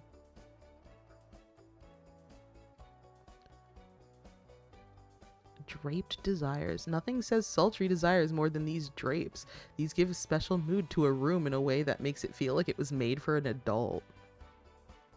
Okay. A venue closet. Is that lightheaded, heart-pounding, dreamy feeling the sweet pheromones of love at work? It could be, or it could be the cleaning chemicals. Either way, prepare to be swept away by this convenient and versatile utility closet. Place it at any venue to allow couples to sneak away for a private moment together among the cleaning supplies and miscellaneous storage. Holy shit. The baddies bag? Fuck yes. All right. I keep going back and forth. By saying, I hate the Sims team. I love the Sims team. I hate the Sims team. This makes me love the Sims team.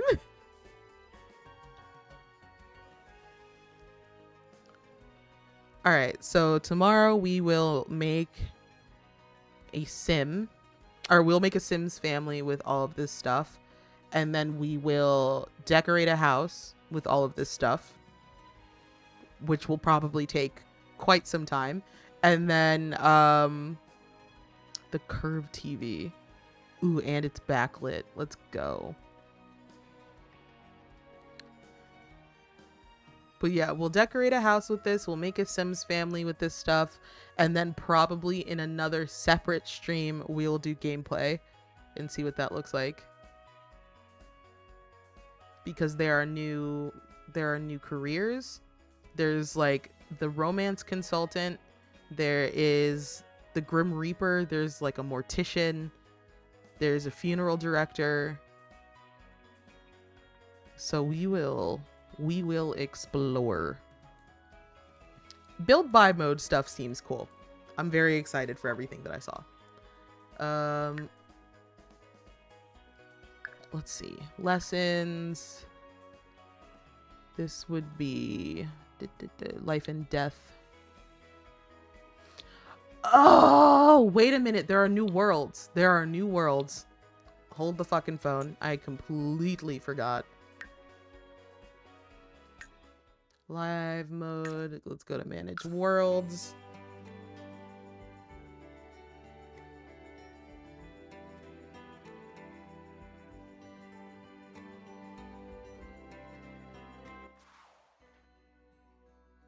Let's take a look, see.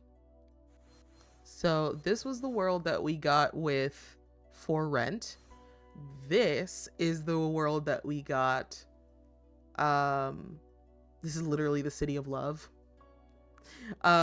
This is the world that we got with Love Struck, and this is the world that, oh god, I think I'm gonna love this world. But this is what we got with Life and Death. So let's take a look. A city for romantics, Ciudad Enamorada is well known for its ample opportunities for romantic getaways and scandalous trysts. Whether head over heels or still looking for love, this city provides passionate moments for each.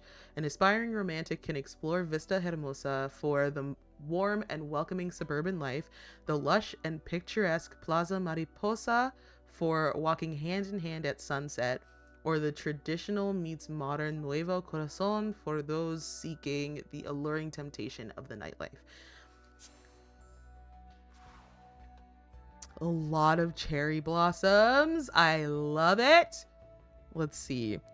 There are not a lot of spaces to build houses, though, which is a complaint the Sims team has been getting for some time and just does not listen to. Caminito del Deseo. Casita del Amor. 30 by 20, a 50 by 40. This is not a mansion by any means, but go off, king or queen. Calle del Ensueño. This is actually, okay, I was assuming that this was a park, actually. This is a big lot. I just find it interesting that you have like what is this for? Anyway. A big lot, so they closed down. Not a good sign. You know what? Fair. Ooh, and they have a rental spot, which is cool. Dynamic daters. Hello? How did these four very different Sims end up living together? It's all for the plot, okay? Carmen, notably a retired CEO of extreme success, was looking for some entertainment in her golden years after the passing of her wife. Oh. Carmen met Elia years ago when they were hired as her company chef. Ooh, we got they, them. We love this. Okay, hold on. Sorry, I'm already in love. Hired as their company chef, and the duo have been inseparable ever since. Manuel joined the gaggle of friends more recently after meeting Elia and Carmen on a night out. He became instantly obsessed with Carmen, who found his larger-than-life personality amusing and his attraction flattering but silly. Quickly after, Manuel's close friend and style advisor, Yoltik, joined in on the roomy fun. Who knows what crazy romantic endeavors the world has in store for this household. So she's an elder, non-committal snob art lover. They are a chef. Ooh, and they have their turn-ons and turn-offs. We love.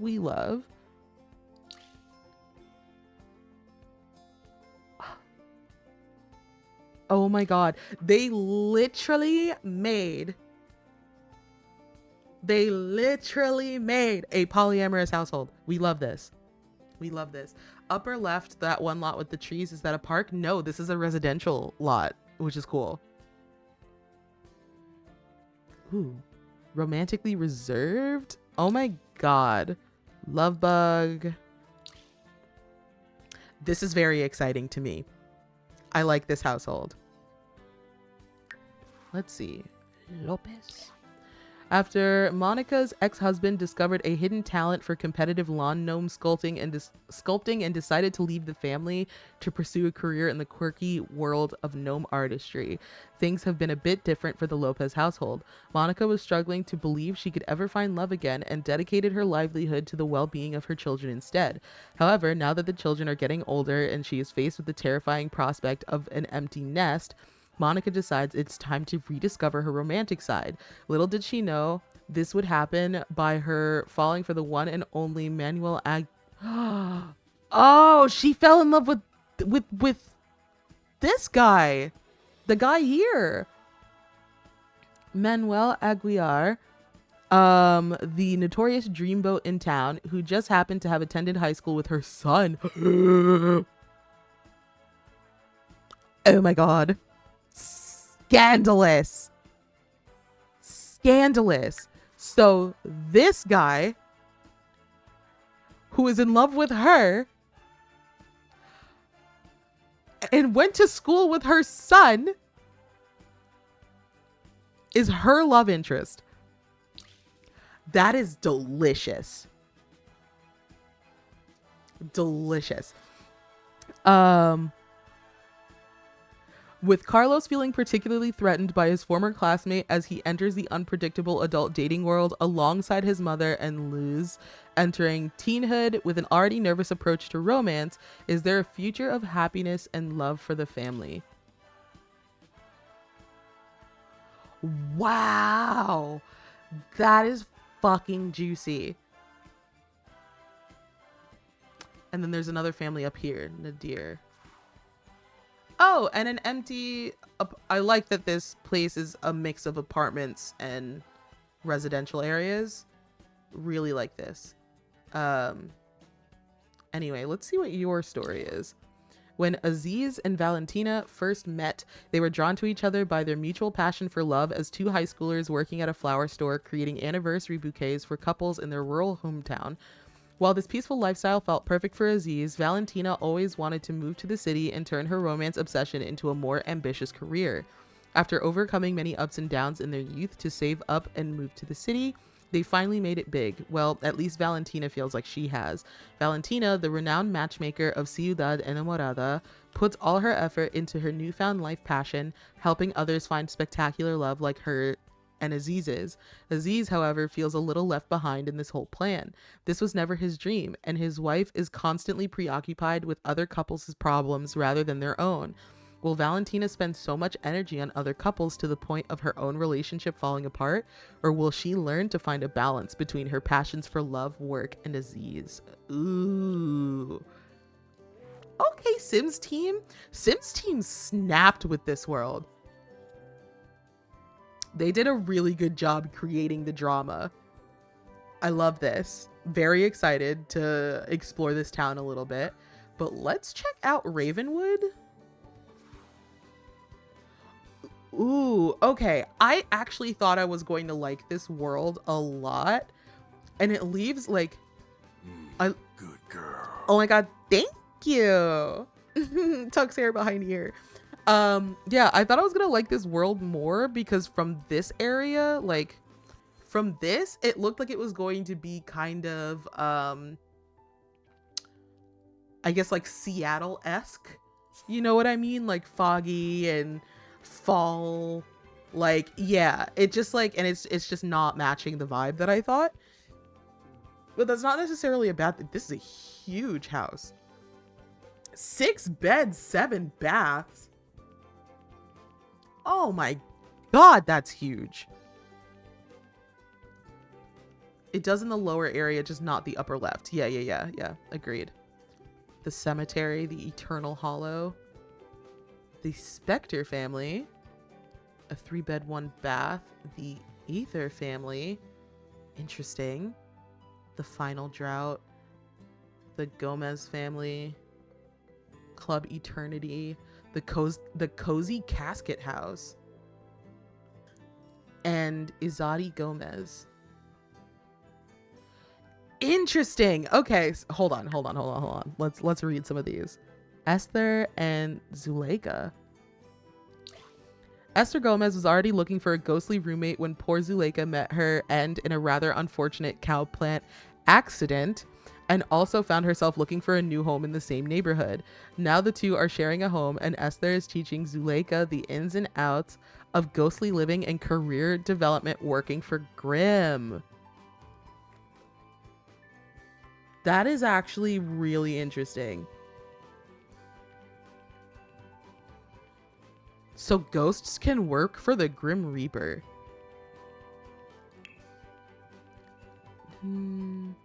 Really? All right, so hold on. Let's look at this. Lot adds an exciting punch of terror to the otherwise daily mundane, be it possessed TVs, netherworld treasures, or lowered bills. Living or dead, there's something here for everybody.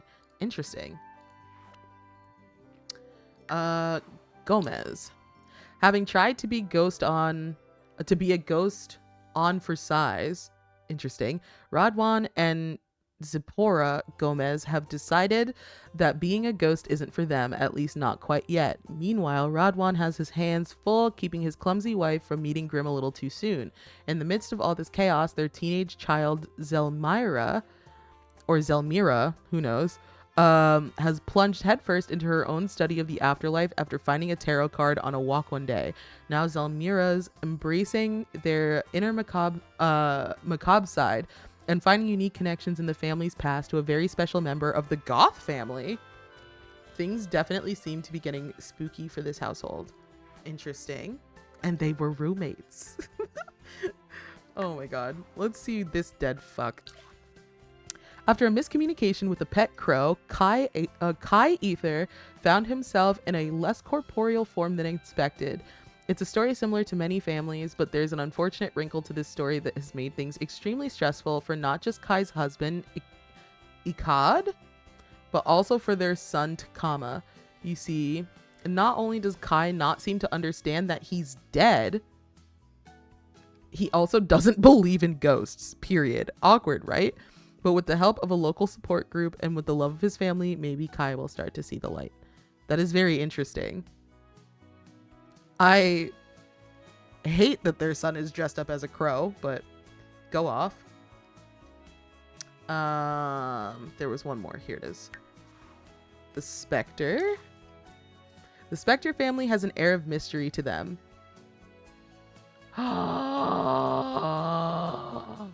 Shut the fuck up. Shut the fuck up. Okay. Are y'all ready for Sims lore? So, the lore with all of Spectre. Hold on. Hold the fucking phone.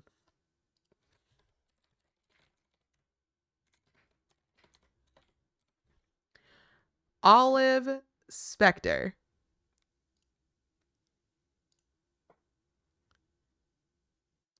Go away. Go away. No, I don't want the Sims. Fucking disconnect error in chat. Okay, hi, I'm back. Welcome back. Olive Spectre is hello. Hi, baby. Let's go to the hello. Let's go ahead and hide that. There we go. Olive Spectre was in The Sims 2. So I should start by saying that there is a timeline for where all of the Sims games fall. So I believe The Sims 3 is before The Sims 2. I think it's like The Sims 3, The Sims 4, The Sims 2. Is that like order, I suppose? So Olive Spectre was an elder in The Sims 2, and her lot had a bunch of like, it had like a gated off area that was filled with here.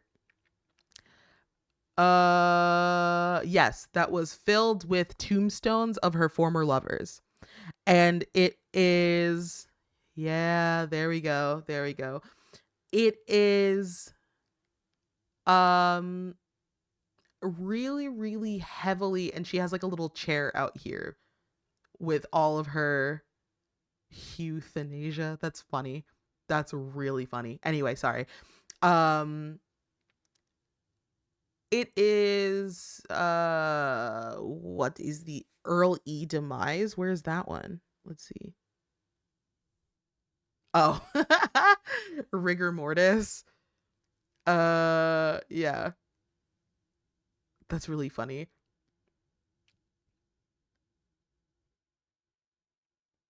Yeah. Anyway, it is alleged that all of her partners have died in very, very mysterious ways. So they think that Olive Spectre killed all of her partners. And that was like a really big there are like multiple Sims videos on YouTube about Olive Spector, but she has not been seen. I don't remember if she was in The Sims 3.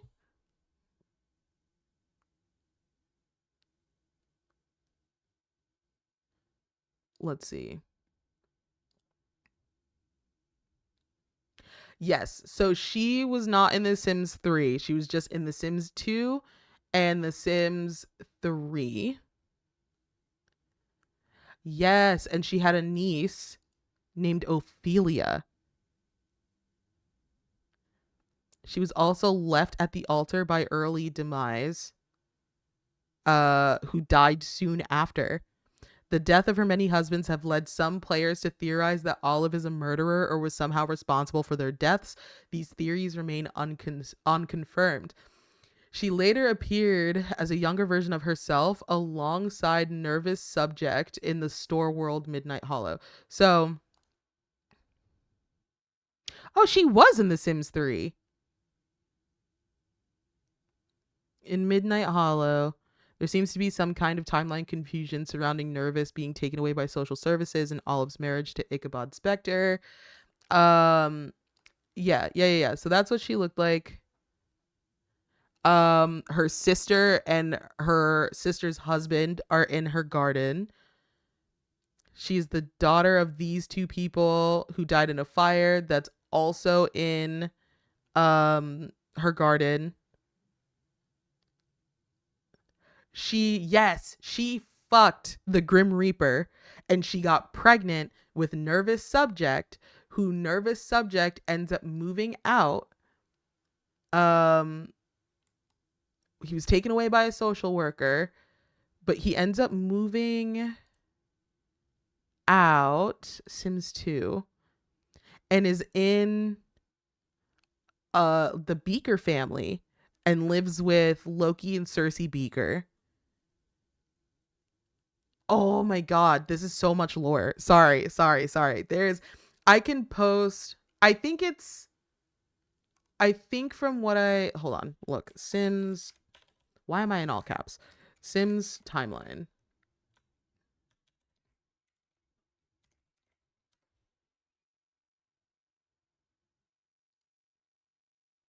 Why is Kevin Hart still up there in the upper left? Kevin Hart will be the next person we put up there. Oh, interesting. So Sims 3, Sims 1, Sims 2, Sims 4 is an alternate timeline. Yeah, because I was going to say Sims 2 is the last one because she is an elder in The Sims 2, and then she is like a young adult in The Sims 3 from what I remember. The only confirmed timeline we know for sure is that The Sims 1 is set 25 years after The Sims 3, and that The Sims 2 is 25 years after The Sims 1. So they don't really know. I guess they don't know where The Sims 4 sits. I guess it really is an alternate timeline.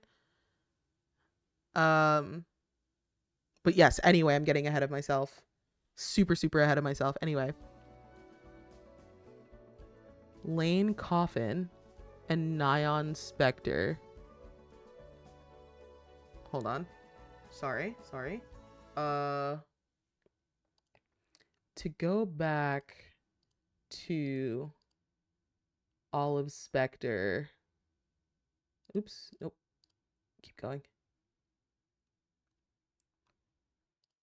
Are any of those people in this? It was Nyan Spector and I don't remember the name of the other man. Lane Coffin. No. Interesting. So that, well, I mean, I know it's an alternate universe, but still. Okay.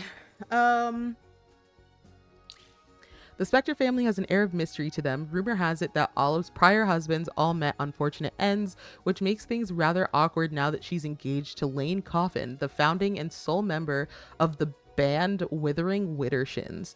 Does Lane know that his soon-to-be Spector spouse has skeletons in her closet? He's definitely not going to be asking too many questions about her son Nyan's mysterious parentage. Let's just say that maybe Grimm's not keeping tabs on their household solely because of Olive's past loves. That is very interesting that they kind of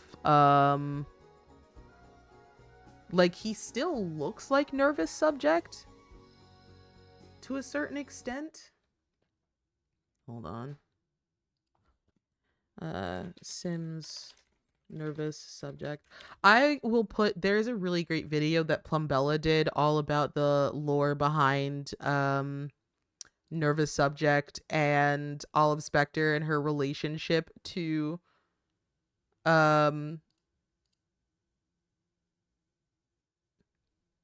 apologies, I had to nip away for a bit. You're back now. No worries. I'm getting into like Sims lore in the timelines and stuff like that. So truly you did not miss much. But yeah, okay. So nervous subject has been renamed to Nyan Spectre in the alternate timeline of The Sims 4.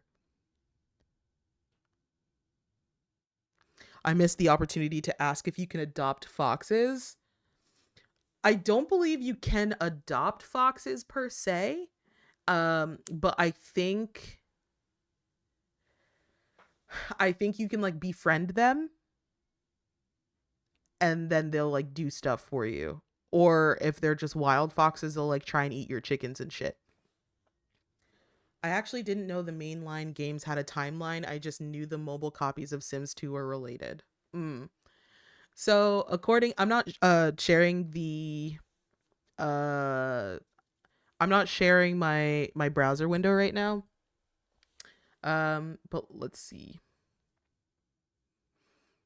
It says in the alternate timeline of The Sims 4, nervous subject is known under his real name, Nyan Spectre.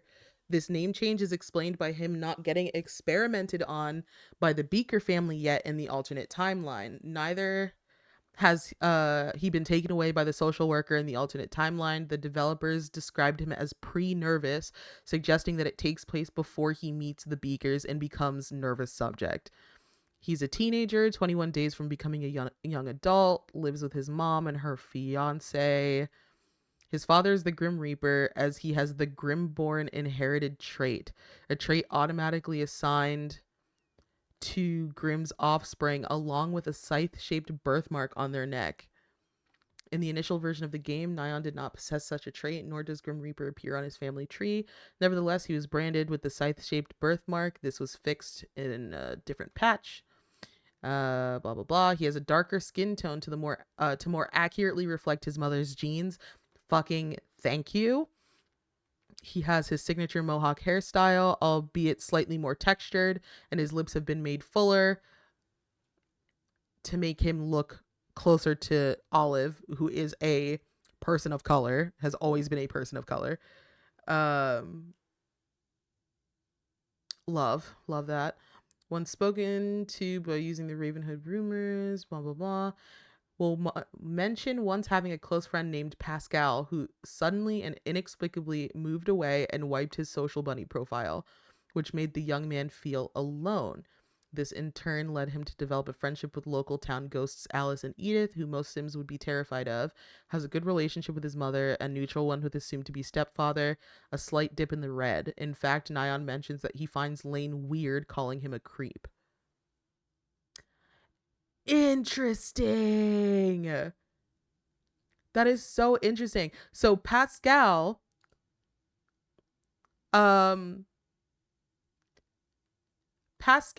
is a character in The Sims 2 who gets impregnated by, or like he gets abducted by aliens and comes back impregnated with a baby. And they have like a close relationship in The Sims 2. So like when you load into the Sims 4 still has mpreg, but Sims 2, oh wow. Sorry, a lot of this is coming back to me now. Um, yes, he gets abducted by aliens and comes back pregnant with an alien baby, and he lives with his brothers, Laszlo Curious and Vidkund Curious. He also has some family that are also in a different area. But they're like they're half sisters. And then he has a sister that is married to who is she married to? She is married to Pollination Tech number 9. So like she a pollination technician, which is just an alien, came down to Earth and fell in love with Pascal's sister. And they got married and have kids. Strangetown was weird. It was very weird in The Sims 2. But Pascal also got rejected by Cersei Beaker, who adopts Nervous Subject in The Sims 2. He got rejected by her for his first kiss. And that's why he's enemies with Loki Beaker, who is Cersei's husband and technically Nervous Subject's adopted father. Oh my god, so much lore. I'll put the lore videos in the Discord. If y'all are really interested in that, but the lore in The Sims actually goes in like really deep. And then it also like the timeline is explained a little bit, but yeah, that is fantastic. I got banned from playing The Sims 2 PS2 when I was younger because I asked my parent what an aphrodisiac was so I could complete one of the missions. Oh no. Damn.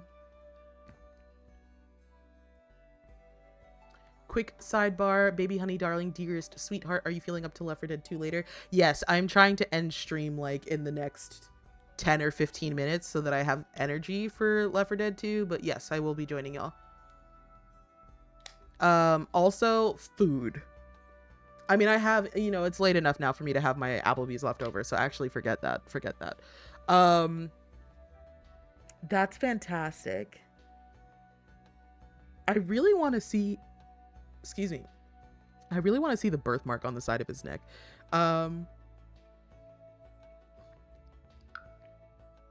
Let's see. So the world's very, very excited for those.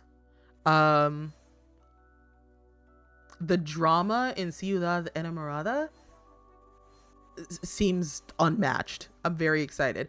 I'm a little less excited for Ravenwood as I thought, but I think that, matter of fact, I do want to take a look at this giant manor that's 6 beds and 7 bathrooms.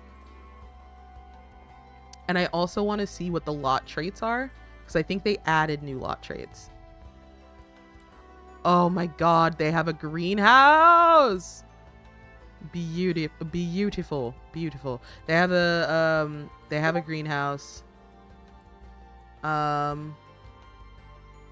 Excellent. Okay. It's dark, it's a little creepy.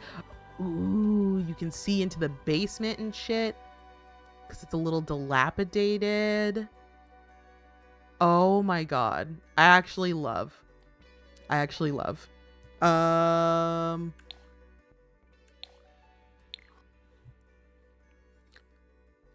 Little tiny bathroom here, a big bathroom here, which is a very interesting placement for it, to be honest with you. I would honestly, this was a weird choice for the Sims team, because this is like a living room. Why would you have a full bathroom off of the living room? There's not even like a guest bedroom down here. You know what I mean? What I would have done is if we really needed to keep this, I would have turned this into like an office space. So like I would take, yeah, hi Stevie, by the way. But yeah, it's very empty. And just seems very out of place, considering that there is a bathroom right here. I just don't see the need for, I really don't see the need for a full bathroom at that. I don't see the need for it. So I would take this out, and I would put like a desk here, some shelves, some bookshelves here, some paintings and stuff, maybe a chair or a rug, and like change the walls and the floor and make this like an offshoot office space from the living room. This just seems like a weird choice from the Sims team's part, but I digress. Ooh, and it's 3 floors? Bet. Okay, bathroom makes sense. This is also very empty, but I believe that's what they're going for in terms of the house being a little bit like, yeah, old. Each bathroom has a bedroom attached to it, and there's a coffin bed here. So this might be a great lot for like a vampire and some of its things. Some of its like, I don't know, like feed, what do they call them? Like feed cows, or like, you know, whatever they call them. Ooh, and then upstairs leads to, oh, there's more. So this is like, sorry, Flicky and Bray. This is like a single bed and bathroom. And then up here, whoops. Ooh. Okay. Okay. Oh my God. Yes. I love. I can already think of a really good, like, lot to, or like a really good household to place here. So that's awesome. And then before we stop, let's take a look. We also have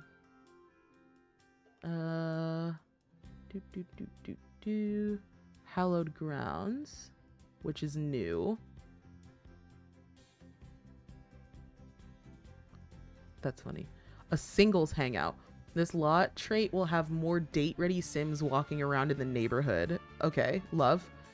I think those are the only two.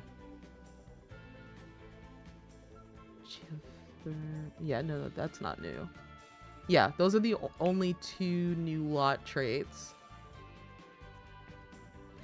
Mold. Available with for rent. There's a dampness in the air here that just doesn't feel right. Keep puddles mopped, trash from overflowing, plumbing objects clean, or mold piles will start to appear. And beware of the deadly black mold pile. Okay, that one is new-ish with for rent. Let's see. That was from Horse Ranch, the Island Living, City Living, so nothing new. Yes, so Darvel, this is what I was talking about. So Cottage Living allowed you to get wild foxes, and they appear on your lot. They like kill your chickens, they kill your rabbits, they eat shit from your garden and like dig it up and stuff. So you like really don't want wild foxes running around. But I believe you can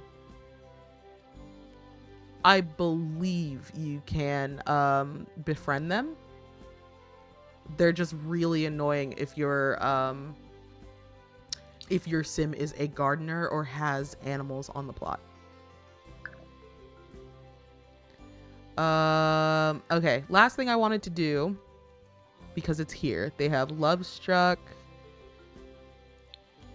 and Life and Death. So I just want to check out like what's here. Whether you want to foster, love, of your Sims or tear their families apart. Ciudad Enamorada is brimming with opportunities.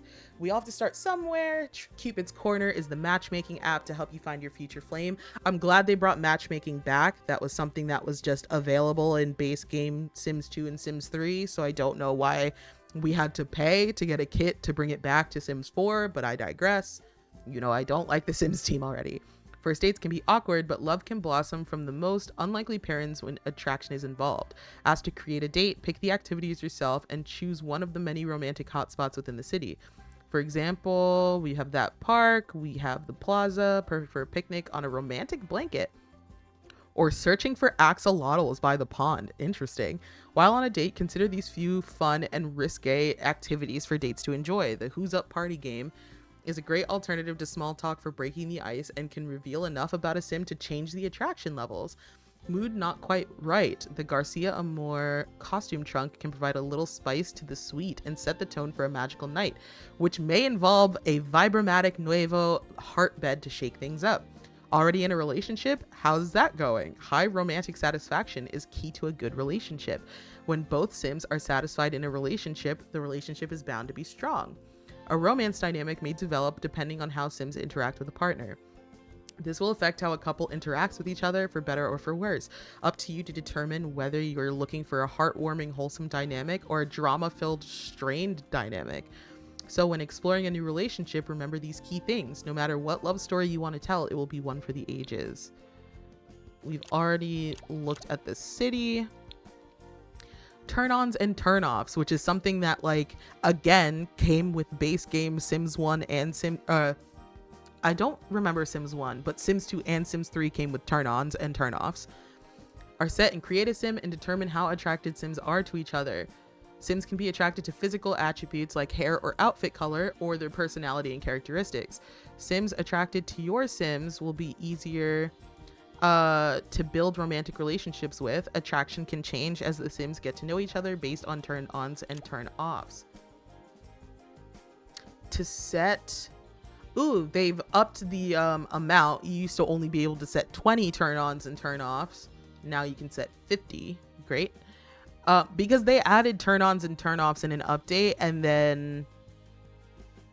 Was it an update? Or maybe it was a mod. It might have been a mod. I believe it was a free update that they've added turn-ons and turn-offs, but then, like, nothing happened with them. So I guess they kind of fixed that. To set or change a Sim's turn-ons and turn-offs, go to Create a Sim and select the Preferences tab underneath Aspirations. Select the tab with the magnet icon to see the different categories of turn-ons and turn-offs that make up attraction. Select any category to set specific turn-ons and turn-offs. Each Sim can have up to 50. These can be changed at any time through Create a Sim. Attraction level felt towards another Sim is controlled by turn-ons and turn-offs set inside the physical and personality categories. Physical attraction covers everything seen on a Sim's outside. Fashion choices, clothing color, hair color. These turn-ons and turn-offs will register immediately when Sims socialize with one another. Personality attraction relates to a Sim's traits, hobbies, and other aspects of their lives that aren't outwardly apparent. Sims will need to ask potential partners about themselves in order to fully understand how attractive or unattractive one Sim is to the other. These turn-ons and turn-offs have a stronger influence in attraction on Sims. Third category of turn-ons and turn-ons are romance styles. So they have love languages in this game? Fuck yes. These are different ways Sims can give and receive love. These turn-ons and turn-offs don't affect attraction levels. Instead, they control how various types of romance contribute to each Sim's individual romantic satisfaction. Not all Sims feel the same way about all forms of romance, after all. I gotta see what their romantic satisfaction is. Like, what love languages they included. Let's see. A way of life. The Sim's way of life can affect their attractiveness to the Sim. Skills, careers, or even wealth can all play a factor. Logic, additional skills, blah, blah, blah, blah, blah. Painting, photography, writing, blah, blah, blah. Broke, a net worth of under 10,000. Sims that are level 7 or higher in a career. Culinary, drink making, engineering, health and sports, highly skilled. Interpersonal, media technology, nature, Self-employed, sense of humor, slacker, taken. Oh shit. You can make it so that your sim is attracted to sims that are already in relationships. I love that. Drama. Lazy slob, ambitious, argumentative, cerebral, clean, egotistical, emotional decision makers, family motivated, funny, hardworking, high energy, homebodies, idealist, messy, nature enthusiast, optimistic, pessimistic, pet enthusiast, spirited. Ooh, okay, romance styles. Affection, interactions such as sweet nothings, expressing fondness and talking about relationship fears. Flirty, gift giving. Thank you for the follow. One sec. Thank you for following, Altabamba. I keep forgetting that this isn't Layla anymore. I really gotta look into that. Thank you so much for the follow, Alta. I hope you are having a great one.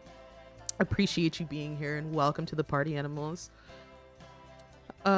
Gift giving, physical intimacy, and mess around woohoo. Okay, great. Physical turn-ons and turn-offs. Outfit, fashion, hair color. Okay.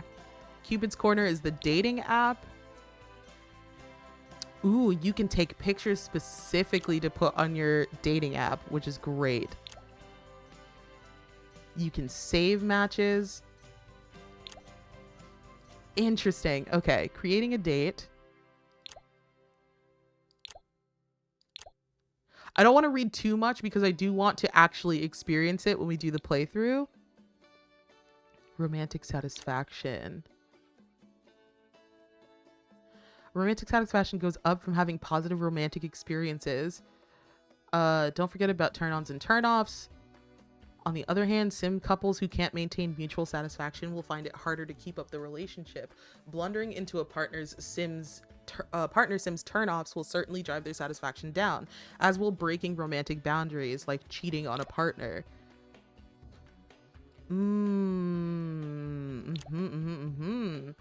Sims will start thinking about romantic satisfaction with a partner after they have made it official or built a high enough level of romantic relationship.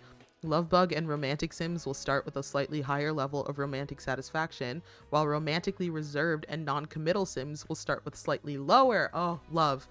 They will stop thinking about it with that partner once the relationship has ended or the sim pair's romantic relationship level has dropped to a low enough level. Interesting. Wow, there's a romance skill now? Reading romance skill books, researching romance tips on the computer. Seductive dance, dip kiss, scan the room for potential partners, and give off an aura of flirtiness. And then the romance consultant career.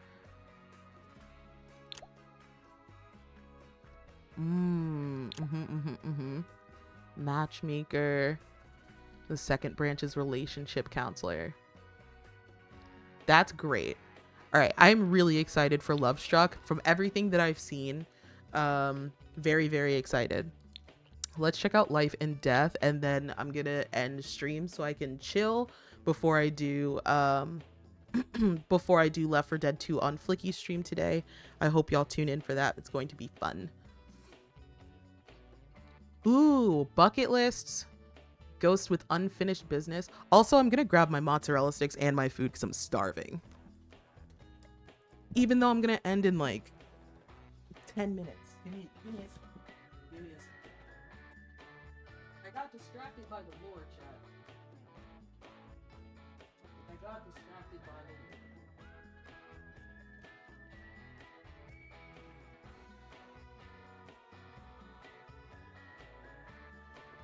We got Applebee's last night, and I forgot that the last time we ordered Applebee's, Blicky, for some godforsaken reason, got mashed potatoes instead of French fries. And I just like, I didn't realize, because it was right after the car accident that I was just like, oh fuck it, like whatever, and I put stuff in the cart on DoorDash and forgot to change it to fries. So now I just have a cup of mashed potatoes.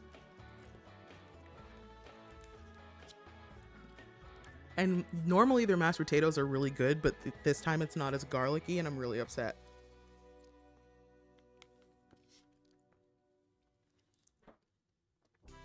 Okay. We've already looked at Ravenwood, dying and ghostly gameplay. You can now create ghosts and create a sim, which is awesome. Just select the cause of death. When a sim dies, you'll be able to choose what type of ghost they become. By choosing become a playable ghost, the sim will remain in the household and continue to be playable as a ghostly presence. If you're free roaming, they will live on as a ghost in an unplayed household. These sims will no longer be playable but can still be found in the world. Okay.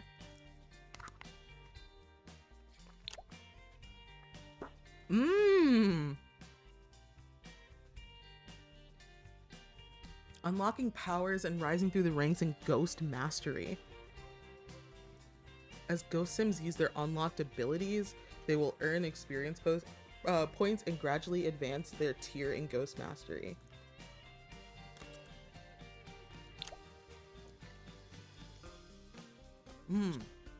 Even ghosts have stamina.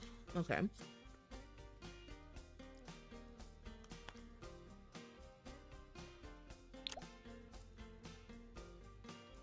Ooh, and you have good and evil. Good and evil interactions and powers.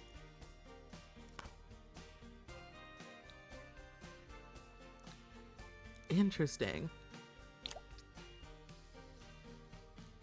Ooh, yes. Okay, so Ghost Sims do by default change color based on their mood. So, like, if they're flirty, they'll be pink. If they're uncomfortable, they'll be orange. Or, like, tense, rather. If they're happy, they'll be green. If they're playful, they'll be purple. If they're sad, they're blue. If they're inspired, they're like a light blue. If they're embarrassed, they're yellow. But now you can just choose a color, which is great.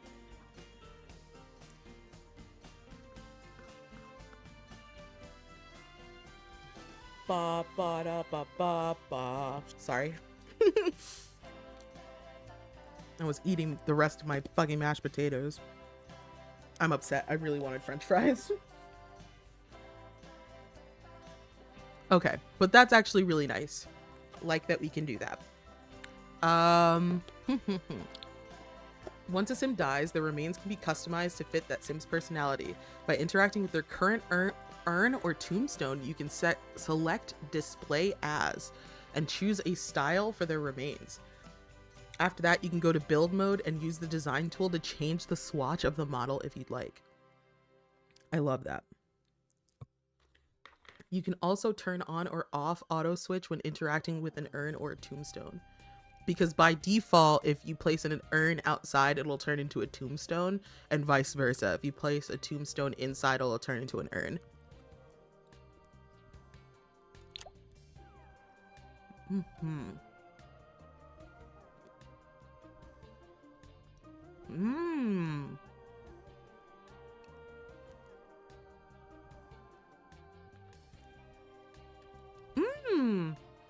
Okay.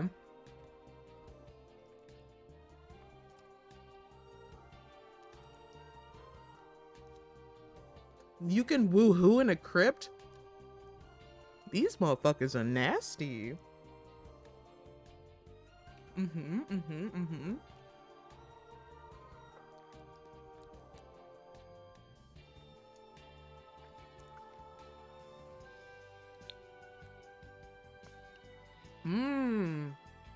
1 hour later.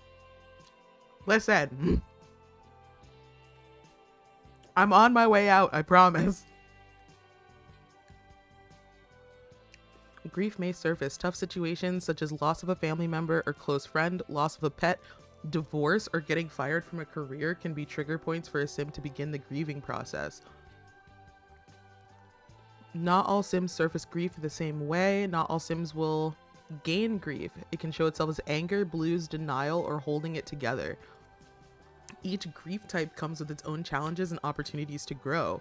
When a sim gains grief from losing a loved one, grief is often delayed Taking a few days to take hold once the mourning period has ended and those moodlets have subsided. Oh, wow. A Sim's grief type can be found in the trait section of the Simology panel. This is where you'll see whether your Sim is one of those 5 types of grief based on Sim traits and their relationship if applicable.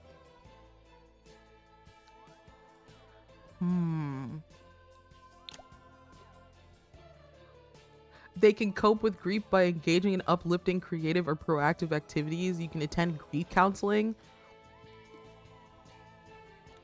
That's great.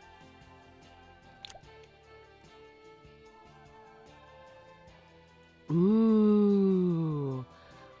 Denial and holding it together grief types have a chance to transition into anger or blues. Grief always finds a way to acceptance eventually. However, it may change a Sim's personality when it is all said and done, either for better or for worse, depending on how the grief was dealt with. Dealing with grief is a natural part of life, and with the right support, a Sim can come out stronger on the other side. That's actually fantastic. Funerals provide an opportunity to gather, grieve, celebrate, and give Sims a chance to say their final goodbyes. So once people die, you can either go to the phone, the herb, or the grainstone, or the calendar to set up a funeral. You can assign Sims to specific event roles. Deceased Sim is the Sim that's being honored.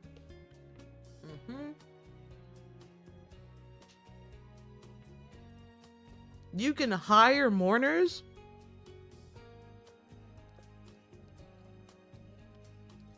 That is a good question, Darvel. We'll figure that out in a minute. Select color or style. Activities. A serious formal event might mean a moment of silence and lighting candles. More laid back celebration of life could call for dancing and giving toasts.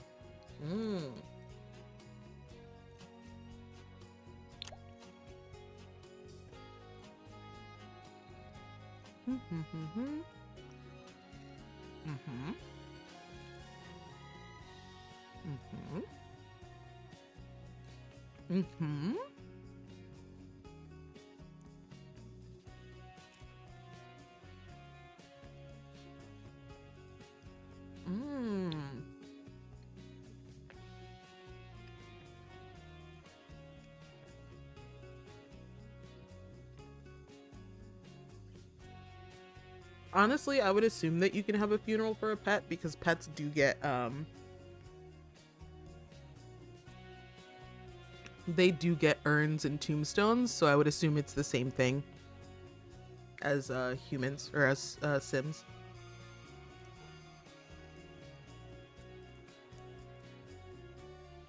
Join the Reaper by selecting the Sim's phone and locating the business icon.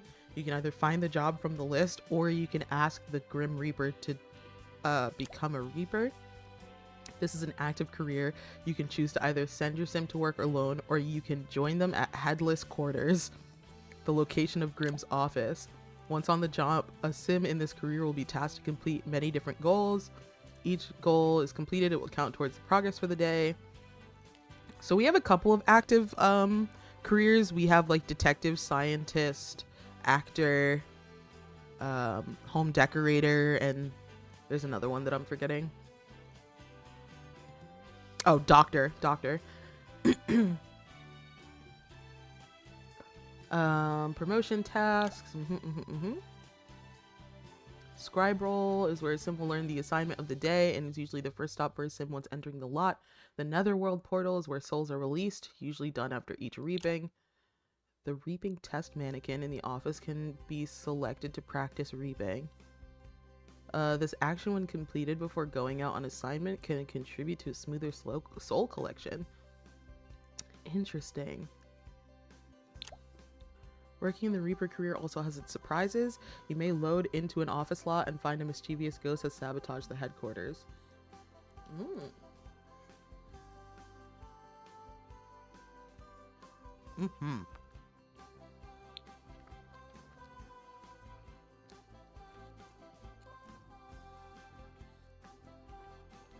Oh.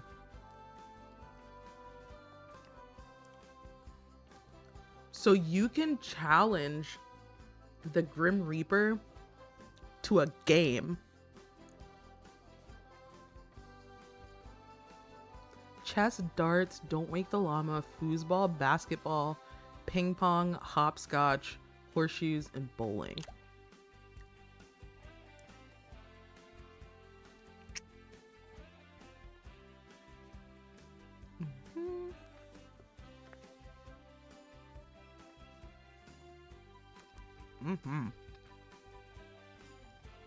Sorry, I'm now eating a burger.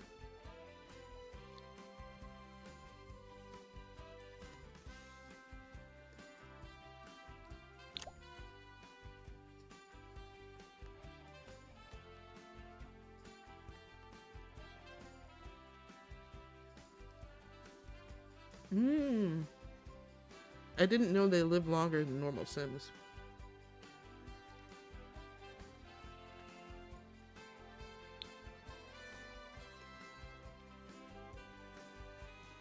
Okay, I was wondering, because I kept seeing this in build buy mode. I was like, what the fuck is an heirloom? Heirloom objects are designated objects that have special value to Sims and may be passed down through generations of Sims via wills. You can have a will? Many objects are worthy of being heirlooms, crafted items and artworks, chairs, tables, decorations, and more. Select an eligible item, choose make heirloom. Also, welcome back, MechNexus. This will designate your current Sim as the original creator of that heirloom. If inherited, your heirloom will always commemorate the original creator. Once an object has been made an heirloom, your Sim can engrave a personal message onto it to leave their mark for future generations. They can also claim higher value on the object to ensure it increases in value each time it's passed on. Heirloom objects can be passed down via a will when your Sim dies. Once your Sim has a will created, you can interact with the heirloom and select Pass Heirloom Onto to open the heirloom object in Inheritance menu. Then you must choose a worthy Sim to inherit it.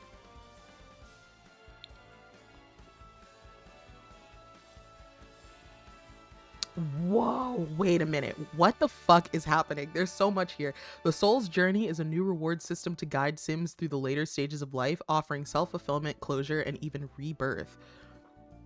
For living Sims, the Soul's Journey becomes available once they reach a young adult, while Ghost Sims can start their Soul's Journey as early as a teenager. Do Ghost Sims age?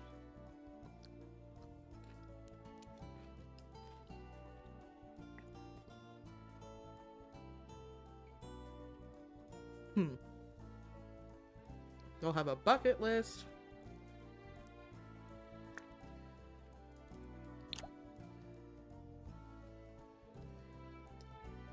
Aspirations and wants, whether it's working towards life's greater purpose or satisfying everyday desires.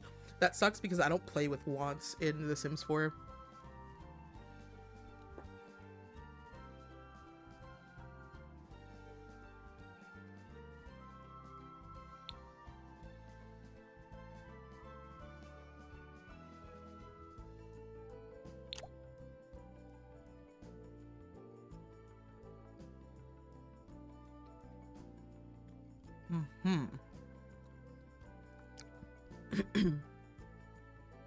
You want something? No, you don't.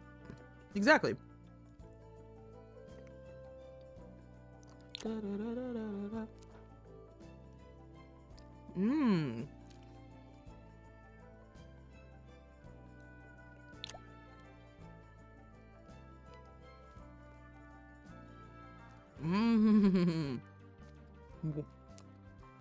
Hold on.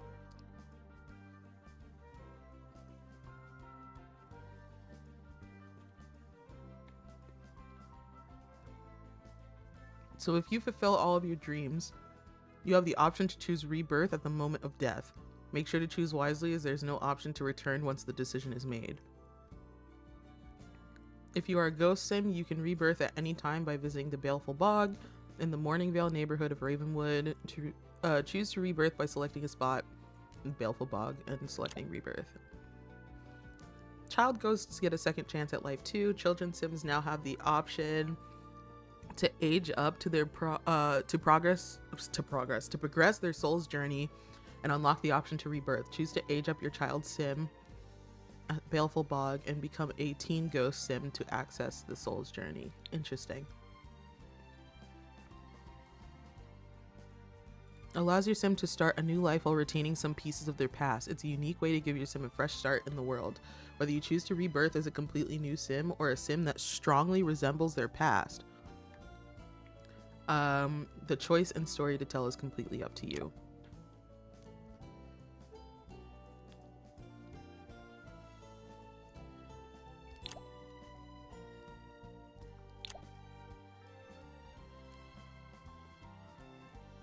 Mm-hmm.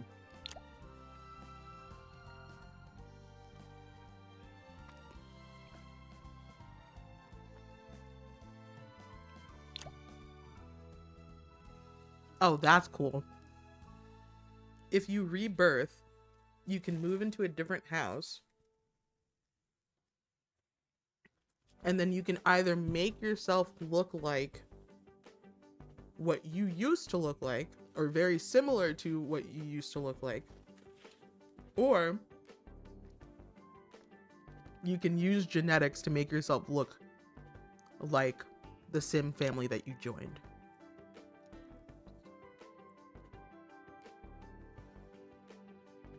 Mm-hmm.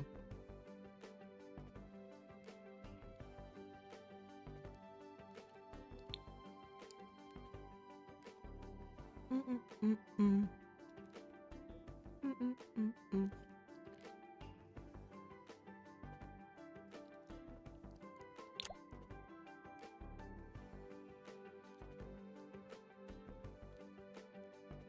Hmm.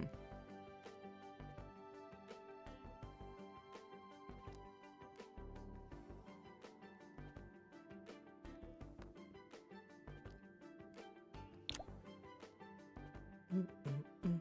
Mm-mm-mm. Mm-mm-mm. Mm-mm.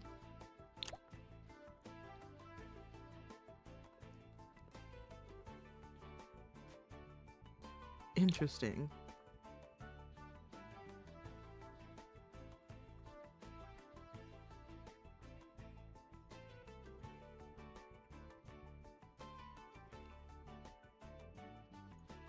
Interesting. The study of death. Sims can master this skill, giving them new interactions such as discuss deadly enigmas with Grimm, learn how to speak a dead language, and cook soul soup. This skill can be gained by reading thanatology skill books, reading theories on sim mysteries on a computer, looking up historical deaths on a bookshelf. This skill can also be gained in the Reaper and Undertaker careers. If the Sims 4 Discover University is installed, a sim can also take elective courses. What? To learn more about thanatology, do research on an archive machine, and debate afterlife or afterliving. That's so cool. When your sim starts their will, they'll receive one directly in their inventory. Wills can be started on a computer with the start will interaction. Your sim can also start their will by hiring an inheritance lawyer. Once a will is created, it can be updated by interacting with it directly. As for inheritance, sims can select individual sim recipients for their heirloom objects. They can also decide where simoleons are sent, whether it's charity or to another household. They can also designate a new home household for their dependents, sims of child age or younger, and pets. For personal wishes, a sim can decide where they would like their remains to be housed in, the style of their gravestone or urn. They can also wish to indicate their wishes for funeral activities. This is fantastic. Once your sim receives the will, they must read the will out loud for it to take effect and receive whatever is inherited. Simoleons and dependents should arrive immediately, and you will receive any inherited heirloom objects in your sim's household inventory. Okay, I'm very excited for Life and Death. Very, very, very excited for Life and Death. So, that is where I'm going to end stream for today. I hate that they changed the main menu. I hate the way the main menu looks now. But let's see if there's somebody to raid.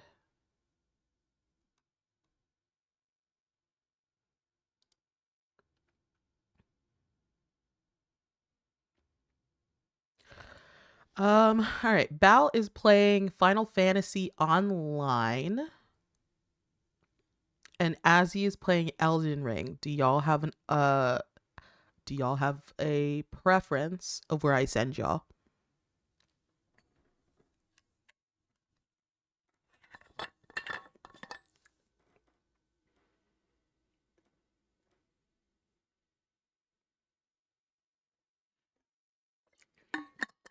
Bird. Got it. I will be sending y'all to the bird. Thank you everybody so much for watching. I do greatly appreciate all of you. Where the fuck is my... Oh, there it is. I appreciate all of you. Thank you so much for watching. I am very excited. The next stream that we do in The Sims, which will probably be tomorrow, we will design a family and a house for probably life and death, because I'm the most excited about life and death.